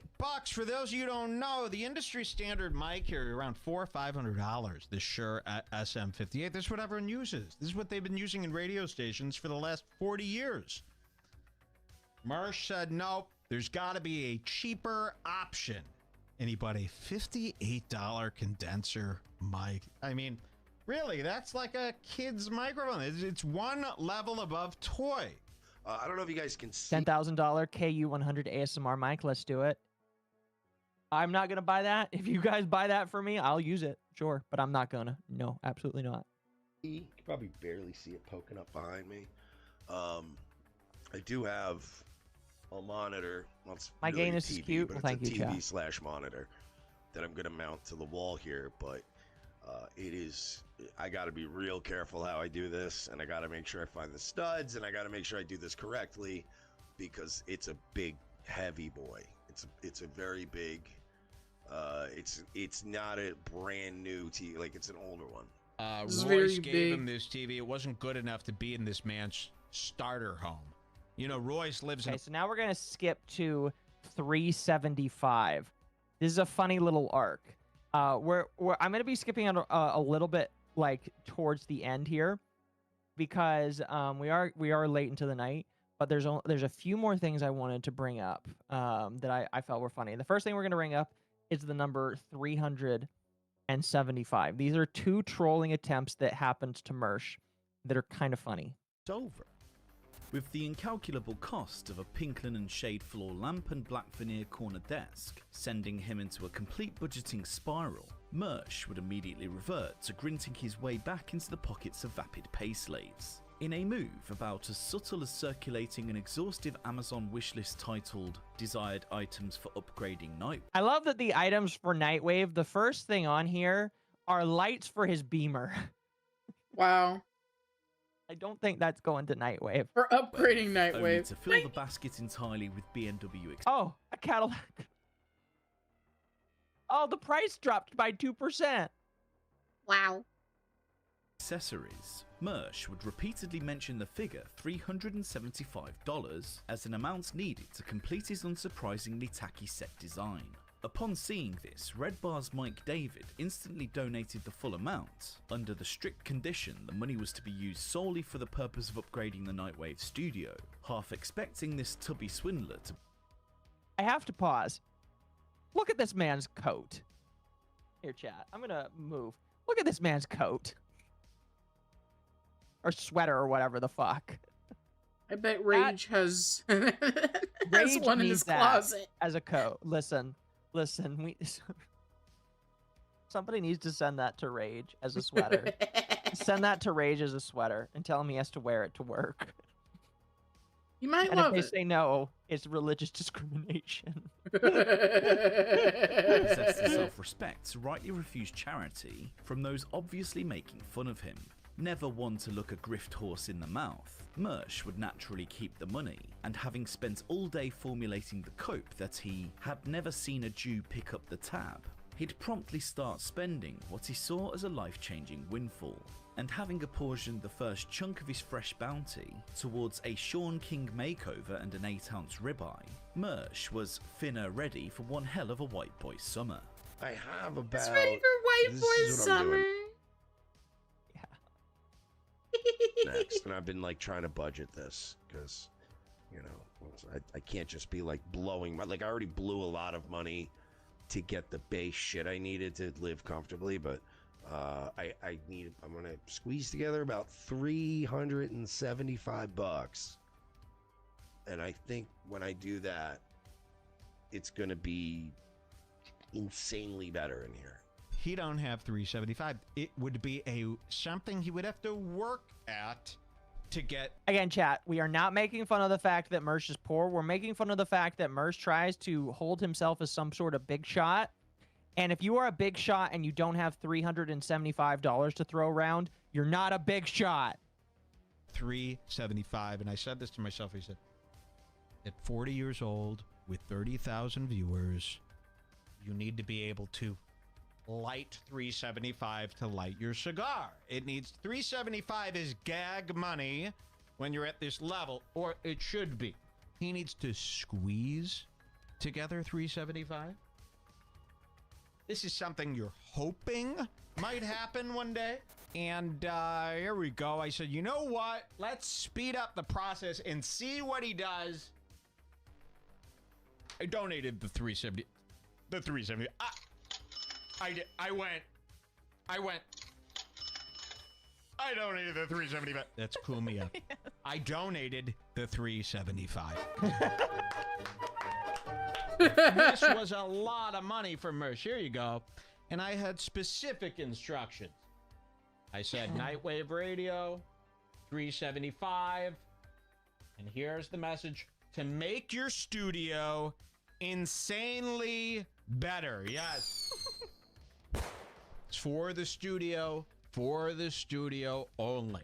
So I guess Red Bar was watching clips of the show last night and heard me saying I had money budgeted out. So I guess Red Bar did donate $375 to Nightwave as part of some bit. I don't know. That's why all the people were in the ROTC chat. So I'm sure they'll come out here tonight. Oh, 375, you know, and they'll do their whole thing, and that's fine.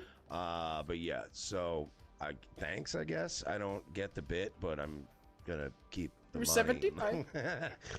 By the way, Mike, I don't know if you know this. I ain't fucking Josh Denny, and I'm not Patrick Melton. I'm keeping your fucking Jew gold. So your Jew gold. No refunds, motherfucker. If you see from the spurging in the chat about the 375, my point is being proven, which is that it didn't hurt me much to just take Mike David's money, because It's not like his retard spurgs don't come in here and fuck with me anyway. So I've gained and lost nothing. But I did keep Mike David's money. But you can see from the spurging he's instructing his audience to send my way, it's eating away at him. But yeah, he don't. I guess he thought I was begging. I love how there's 3 separate clips of this man talking about the money. Really quickly, Pixel, thank you for the host over there on Kick. And Internet Zen, thank you for the 375. 375, you got it. For money last night. Because I pointed out that I had like legit 375 budgeted to do some stuff in this room. So yeah, so he donated 375. Of course, I'm keeping it. A couple reasons. For one, in my 37 years on this planet, I can't remember the last time I saw a Jew pick up the tab for anything, Frank. All right, and that's where we're going to end that bit because I feel like that's the best way to end that bit. Oh man. Never seen a Jew pick up a tab. All right. Do you want to see Mersh act like a woman? Oh my god, yes, queen. All right, perfect. Tonight. The 2020 election would see a wave of hyper-political influencers keen to reanimate the lifeless corpse of 2016. But with 81 million completely legitimate votes being cast in favour of a senile child sniffer, right-wing socials were left in a conjoined tailspin, clutching onto the final decaying offshoots of ideological cope, with the same sense of hollow belief as Ethan Ralph hoping to one day see his son. And with Mersh having been sent into a perpetual purity spiral. That is a lolcow that we'll have to cover someday. Unfortunately, Ethan Ralph is another gross individual, so it might be a while because I don't want to. Anyway. In efforts at also, what the fuck, Mersh? Why the fuck did you take a picture like that? He unironically looks like a bisexual Jew. Look at the stash. He looks like a bisexual Aryan painter. That decided to convert to Judaism. Plucking only the ripest of ethno-superberries, he'd proceed to throw the exact same MAGA movement he had spent years siphoning from out the window. But with Royce still embroiled in boomeric plan trusting, it wasn't long before the two titans of dissident media were at complete loggerheads. An argument over whether Donald Trump had either lost his base or was the victim of election fraud quickly descended into one of the most glaring displays of attempted gaslighting since the mostly peaceful riots of George Floyd. Mersh would unleash a veritable bombardment of temperamental femininity, accusing Royce of being pissy with me this entire show, before continuing his manic outburst with a volley of emotional volatility, screaming, "You're still fucking yelling, stop yelling, you're being unhinged today." This fiercely entertaining altercation would showcase Mersh at his womanly worst, as the wafer-thin veneer of adrenaline control was peeled away in seconds for all to see. I think the reason he lost is because they literally cheated. Chat, you're going to have to glow as they are talking about the 2020 election. Well, they also cheated, which is why if they didn't cheat, come out. If they didn't cheat and he won today, you wouldn't be saying that. They always cheat, though. Yes, white men were made to feel bad. 31 million white men voted for him in 2016. 18 million voted for him this time. He fucking didn't energize his base. I'm sorry, where did you get the 31 million and 18 million thing? Because I would love to read that. It's a graph that's been going around. But can I see it, please? Because I would love to see that, because that sounds preposterous that 19 million less white men voted for Trump. That doesn't make any sense. Are they arguing about who's a cheater and who's not? I think that they're arguing about the election. Yeah, obviously. I know, but what is the context of the argument? Who's a cheater? Who's not a cheater? I feel like he might be kind of like, well, Trump cheats and lies. And Mersh is like, oh, shut the fuck up, man. Keep Trump's lies alive, right? I'm honestly. All right.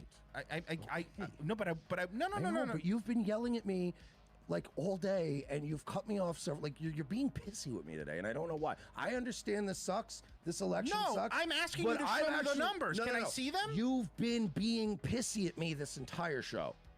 Go back and watch it later. You've been being pissy with me this entire show. We're all mad about the election. I'm not taking it out on you. Don't fucking take shit out on me. You have been pissy to me several times today. Enough. Yeah, do you see Wow. Enough. No. Bad boy. And it's like, enough! Enough!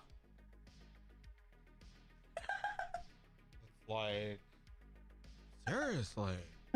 Alright.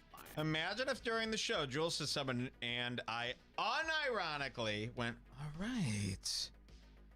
I mean, I do that as a joke. You've been pissing at me the whole stream. I know this election sucks. I know this election This election sucks? It sucks. Are you trans? Only trans people hate election. He's right, though. He's not wrong.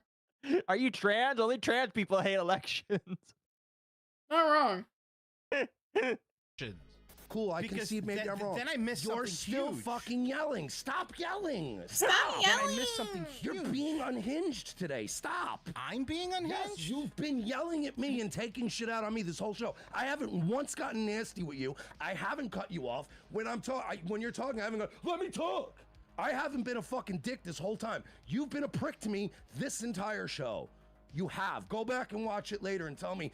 Listen, if I ever got this treatment from anybody I streamed with, I'd be like, I'm sorry. I'm sorry. I think I need to go now.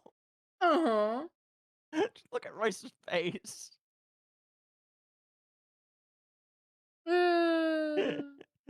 You haven't been fucking snippy from the start of this fucking show. Dude, seriously.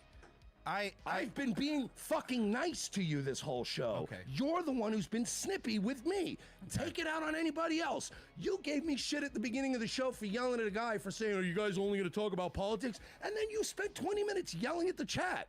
So don't yell at the chat, Mersh. Let me yell at him for 20 minutes. What, dude, calm the fuck down.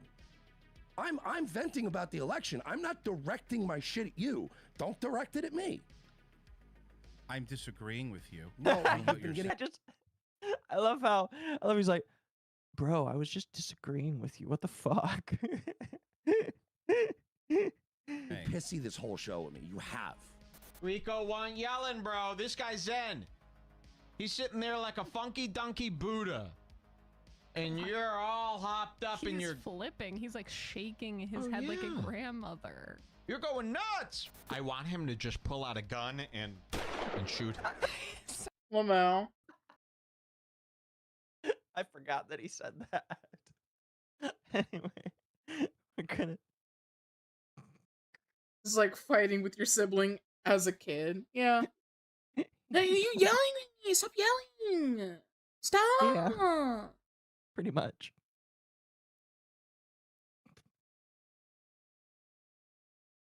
Oh, fuck. All right.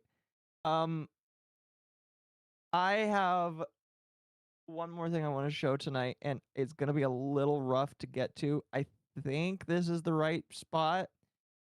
If not, I will jump through this. But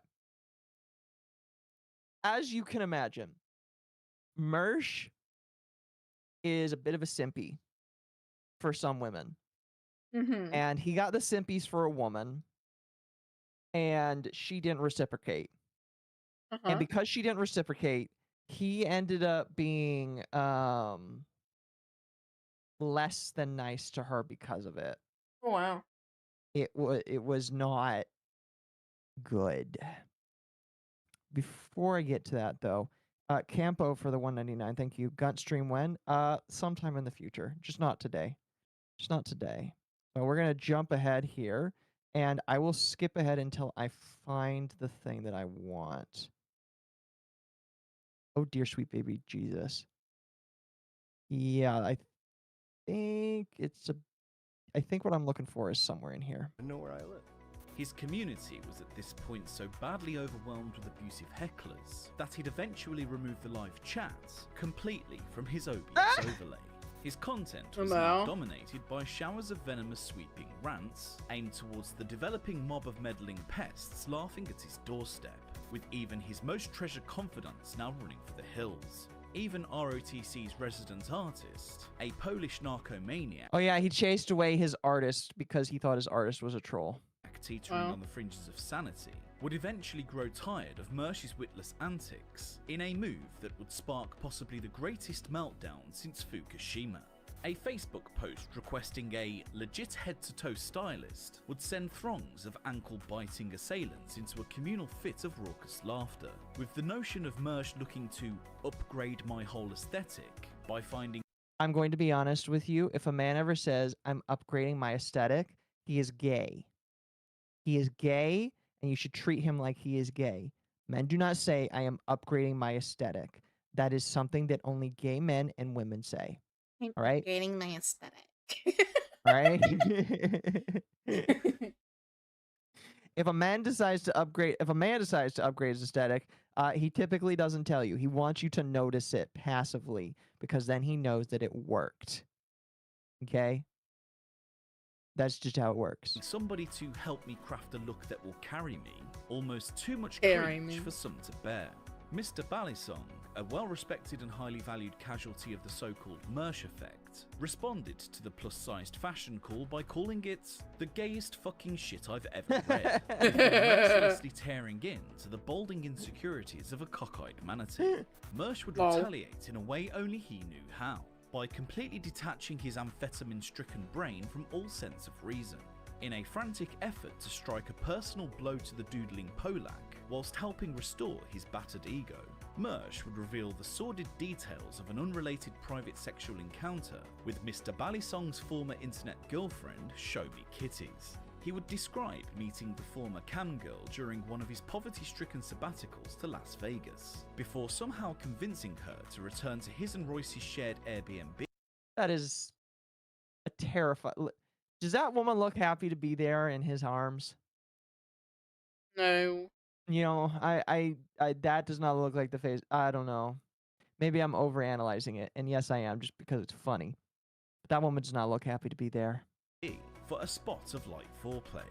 Having now regrettably reawoken decades of untreated psychosis from the junked up brain of a Slavic nutcase, Mersh was now faced with dedicating the next 6 months of his life to batting away an incessant torrent of apoplectic vitriol, often with an artistic twist. So you're a grown man looking for other grown men to help you get dressed and tell you you're looking cool cause you're too busy with hitting that gym to do that shit yourself like any other normal adult.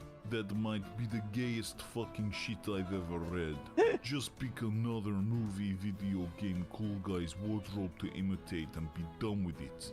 How many white blazers you have and how quickly you're balding, it's just always gonna revert back to your default leisure suit Larry look anyway. And just on a side note, and I'm talking from experience here, you know when you're fat as shit and you play video games all day every day? Whenever you're not getting fucked up on whatever alcohol drugs you have access to, and calling it work, you have that 1 or 2 healthy meals or you lift a dumbbell couple times, so you can feel like the grotesque mutant from all the reflective surfaces isn't right about how bad shit has gotten. Yeah, doing that isn't hitting the gym, and if I were you, I would consider waiting for people to actually notice any change before I start playing my Pretty Woman montage song to go on a shopping spree to find my perfect whole new me costume. Doesn't work as well when you're still fat.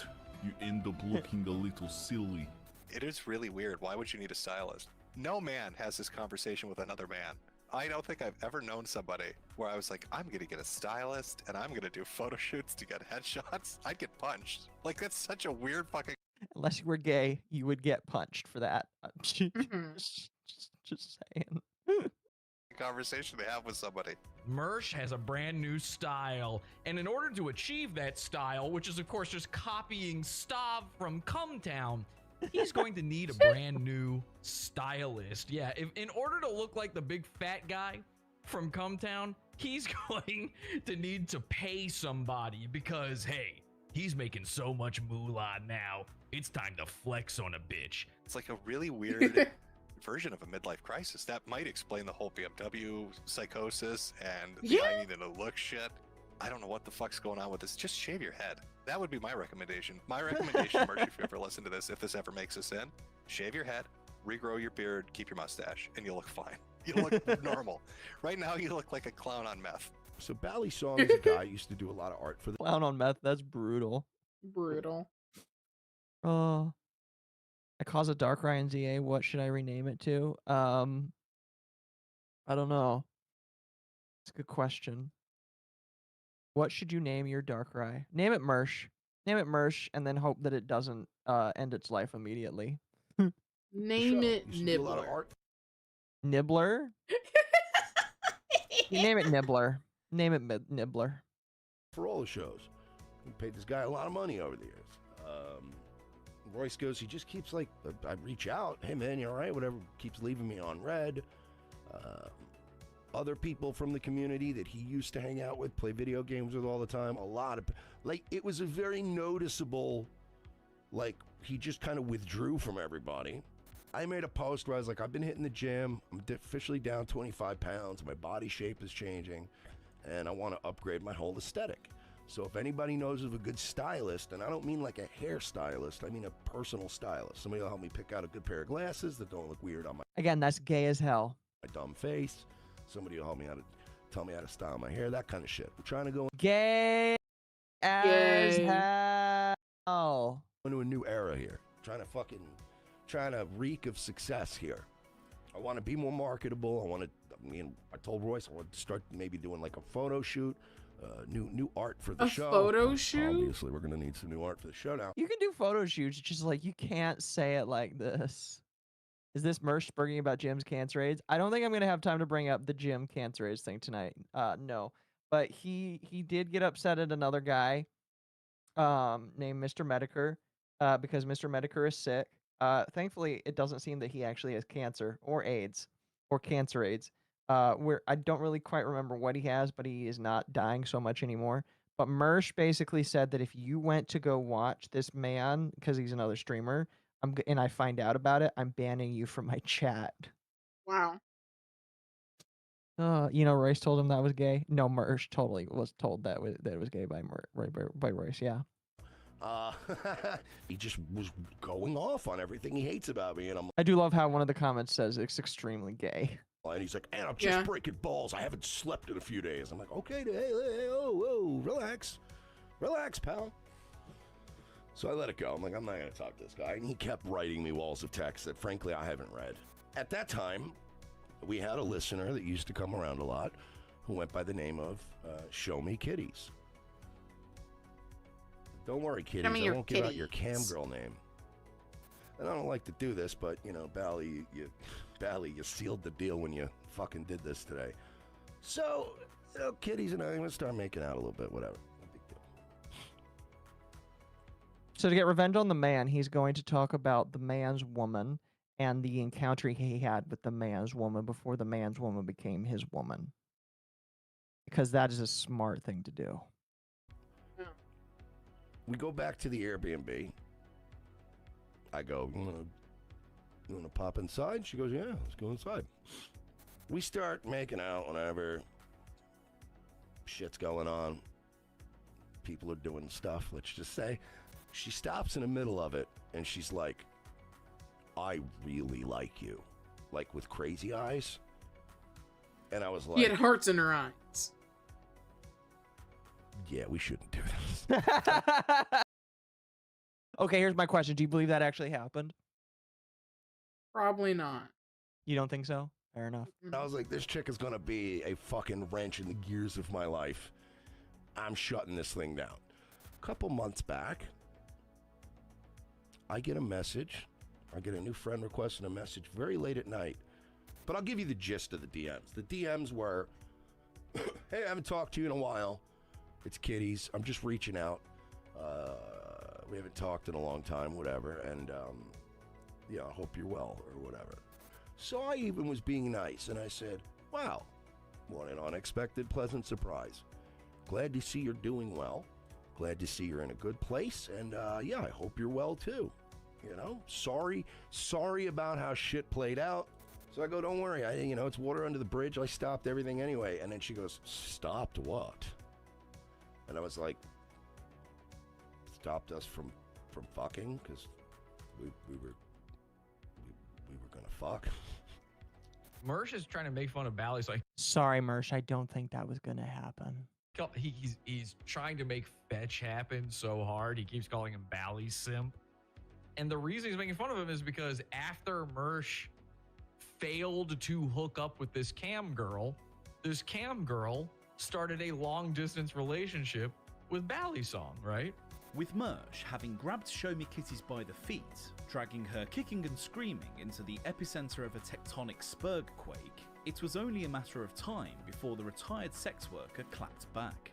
With a cease and desist courtesy of Ryan Hamilton of Hamilton Law, about as good an idea as Ethan Ralph's pig-brained attempt to host a successful bowling tournament, Show Me Kitties would instead appear on the Podawful programme to, figuratively speaking, reveal all. She would describe how, during their Oh no, that's right, I forgot. So, and I don't think you should do this, by the way. But, so, he talks shit about her. And she decides she's going to go on camera and talk about how small his dick is. Oh. Again, I don't think you should do that. Because that's only going to goad it on further. But he kind of did it to himself. Exchange, Mersh had no idea what he was doing, and that he doesn't know about intimacy, before adding that she blew a raspberry on his neck in some sort of desperate attempt to make it playful. The humiliation would only worsen, with Show Me Kitties asserting that his penis was below average in size, later confirming an estimated measurement in inches of about 4 max. Then came the DM leaks, an embarrassing exchange displaying an astonishingly rapid transition from dutiful simp to hysterical incel in real time. He would start by claiming to have bent over backwards to be a gentleman around you, before emotionally needling the poor woman by repeatedly pointing out how much she probably hates him. So pathetic was this display of effeminate lapdogging that she would change. I love this. How's everything with you? Single now, surviving, got my own place, car, etc. Show is doing well. I love that. Single now. He's just telling her, I'm still free for you. I'm still free for you, my queen. And then at the bottom says, nigga, don't make me gay. That's because, listen, the reason why she did that, or why he says that, is because she changed the theme to pride because he was acting gay in her mind. Mm-hmm. She set the emoji to just gay. Nigga, don't make me gay. The Mersh micro? Yes, chat.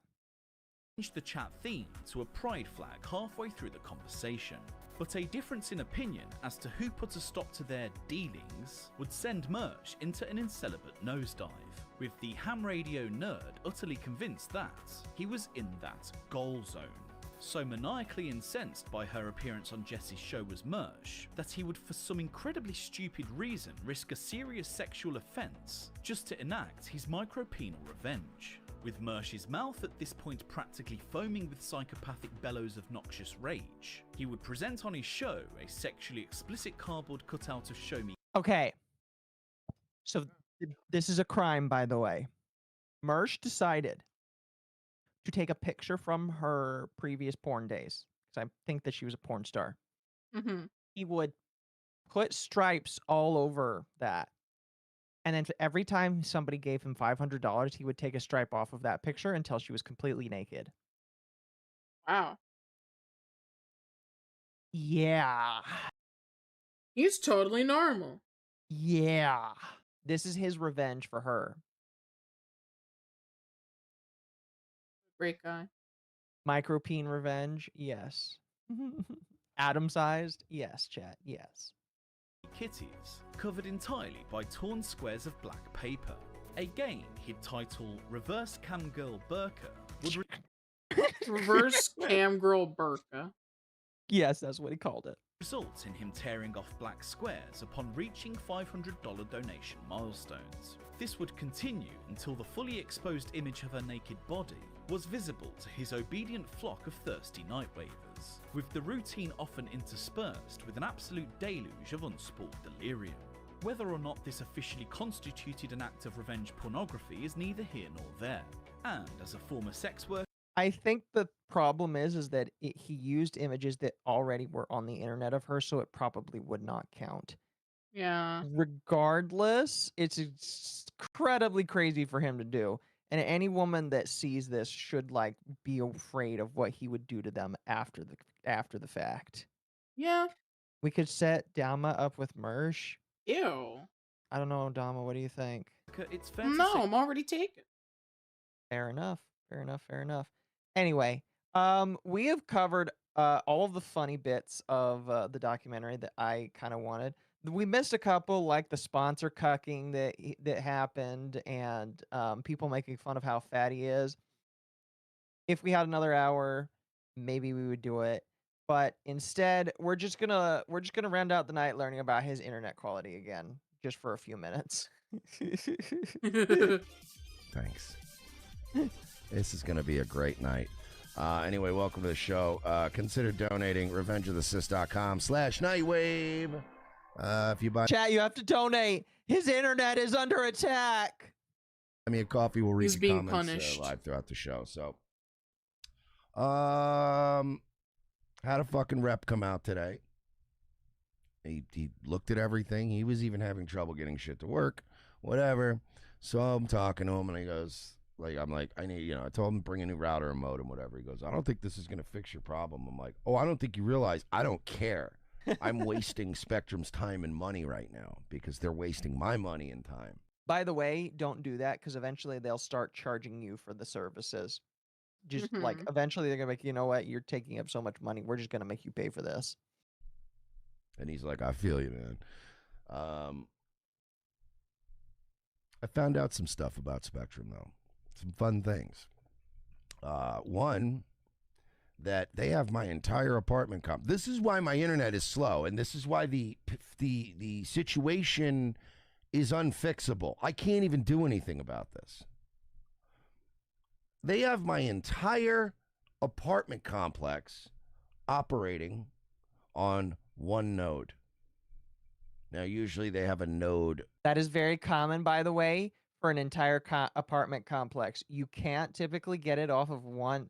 A node is just a certain amount of people that are all within, that all get a certain amount of coverage in the same system. Typically, it's specific blocks of a street that get counted. In my apartment area, my entire apartment complex plus a couple of other complexes counted as one node. That is not an uncommon thing to have happen, and he really shouldn't get upset about that because unless he's willing to pay for very custom lines, you're not that special, Mersh. You live in Section 8 housing. You live with other people that have internet the same way you do. Just saying. For like a house. We're operating on one node for an entire apartment complex. So my problem with the internet is that everybody in this apartment is using the internet at 10 p.m. every night. That's my problem. So when everyone's using the internet in the apartment complex, the entire apartment complex gets throttled.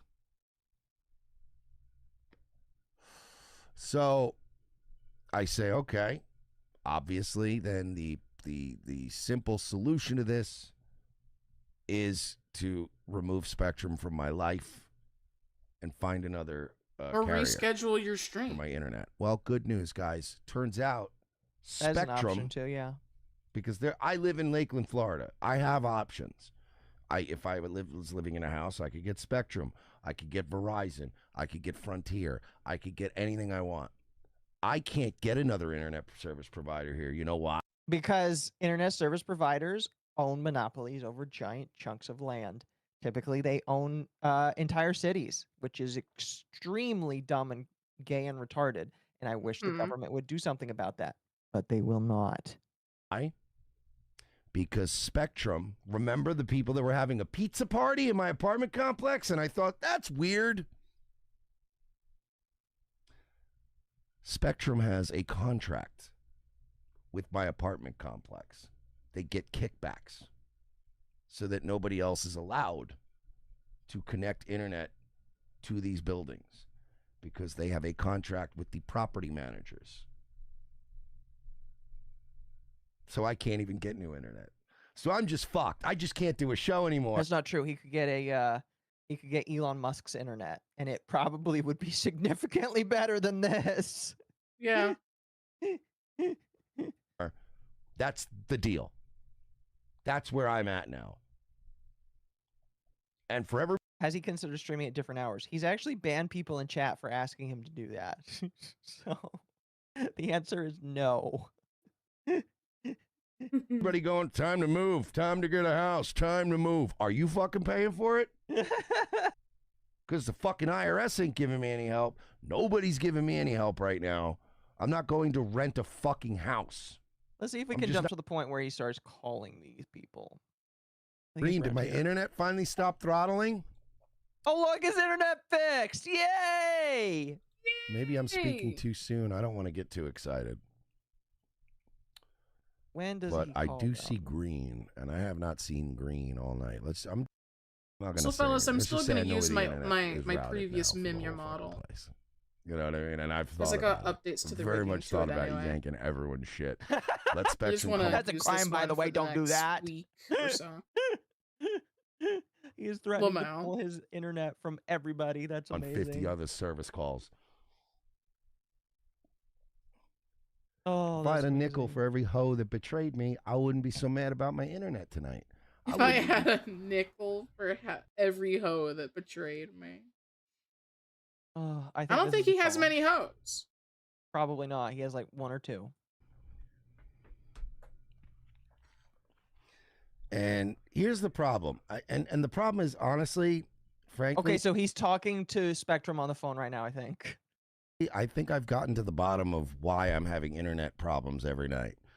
And By the way, as someone who had Spectrum, I know that the phone call that he's having right now is completely worthless because the people that you call, they can't do anything, and their job is just to sell you the internet. If you need to talk to somebody that actually can fix it, you can't just call them. You have to ask them to send somebody. And then the person that gets sent, you have to ask them to ask for the maintenance crew. The maintenance crew comes in the bucket trucks. They can actually snip wires, replace things. They can actually dig underground. What Mersh is doing right now is useless because the bureaucracy of these kinds of companies is so bad that he can't talk to somebody of actual substance. And I feel that pain. Ryan, thank you for the raid. Welcome. If you're coming in, we're listening to white trash yell at Spectrum people on the phone for something that they can't fix. You know, with all due respect, like I know you're just, you're just doing your job, but they're not going to let you tell Kendra, me thank you for the what's raid. going on. Hi, But Kendra. I asked around and I found out what's going on. So my apartment complex, which houses hundreds of people in probably at least 15 to 20 buildings, we're all operating on the same one node. So when I need to do my show at night, 10 o'clock to midnight, which is a hot time for the internet, everybody's using the internet and they're clogging up the bandwidth.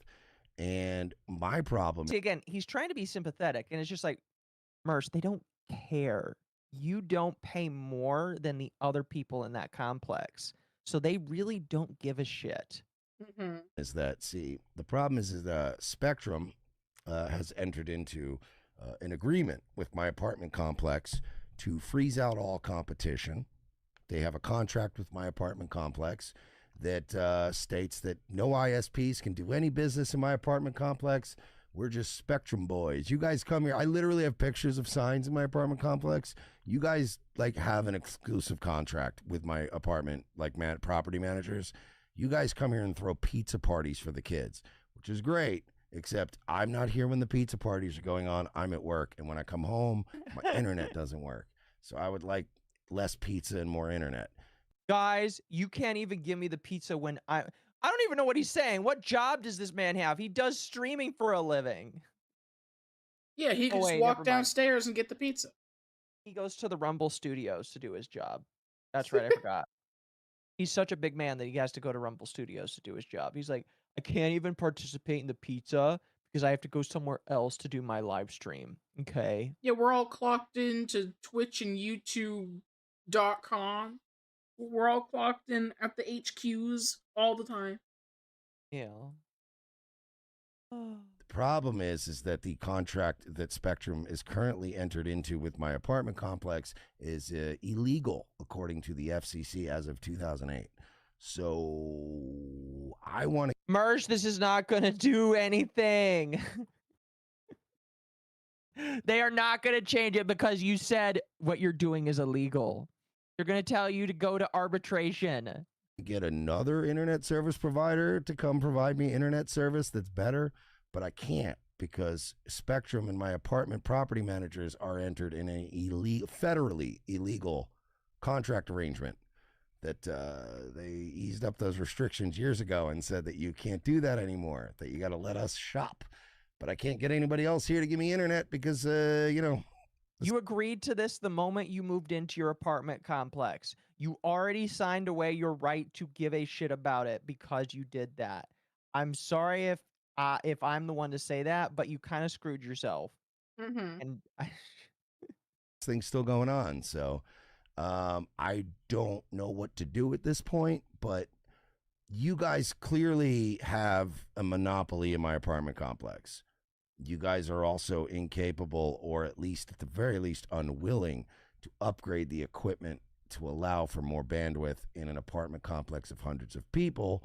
And now I'm being a customer of yours and a customer of theirs. You guys are kind of like behind my back, kind of high-fiving and being like, yeah, screw this guy. Like, we're just going to, not you personally, by the way. I'm not. Again, the other individual you've not heard yet. We'll listen to this for a couple more minutes. He's just yapping the whole time.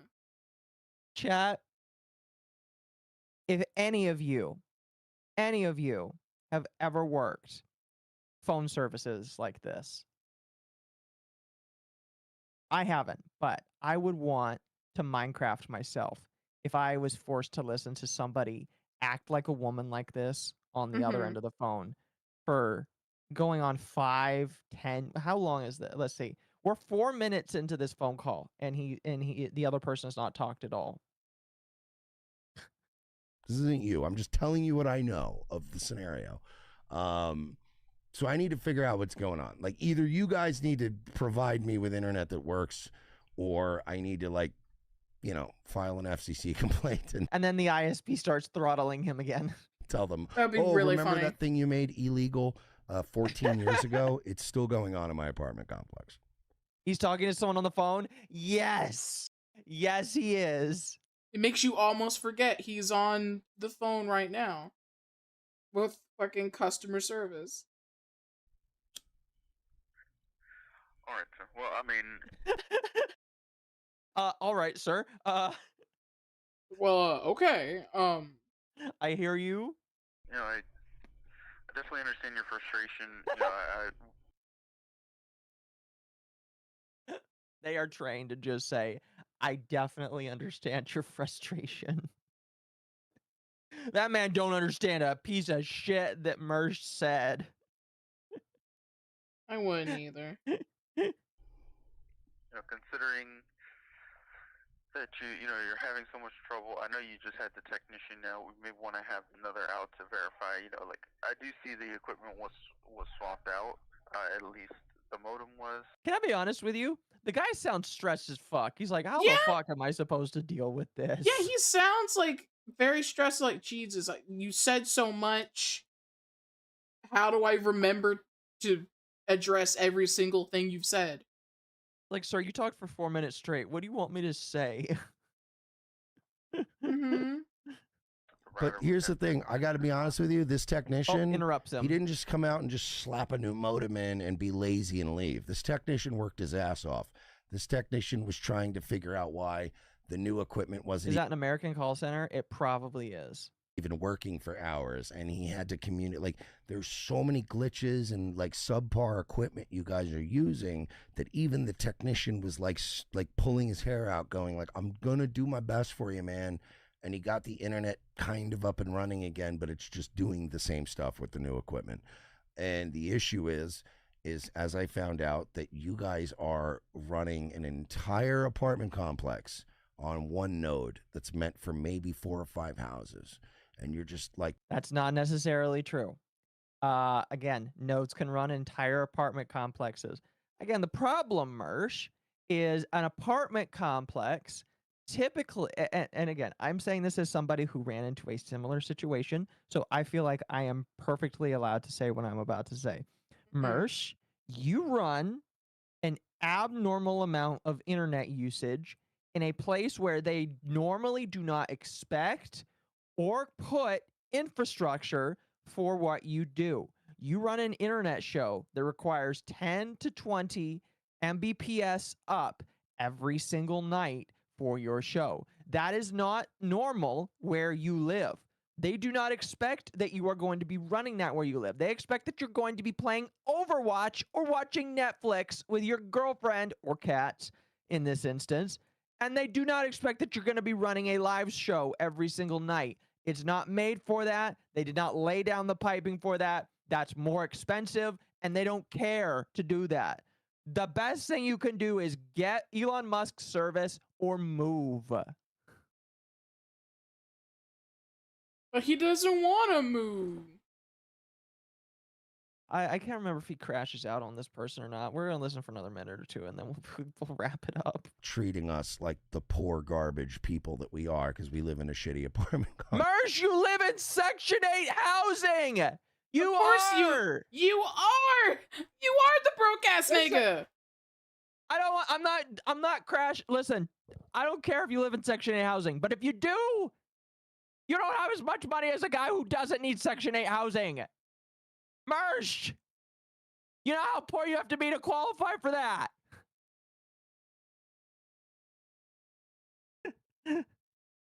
Nice. Mersh, yes, you are the poor guy. You act like you're not. With cats. Yes, with cats. Flex, you get me? Like, so I'm just paying you guys $70 a month the same way a dude that owns a house across the street gets to pay $70 a month, but he's got his own node. So his internet's cooking at 10. No, he probably doesn't. 10 p.m., boy.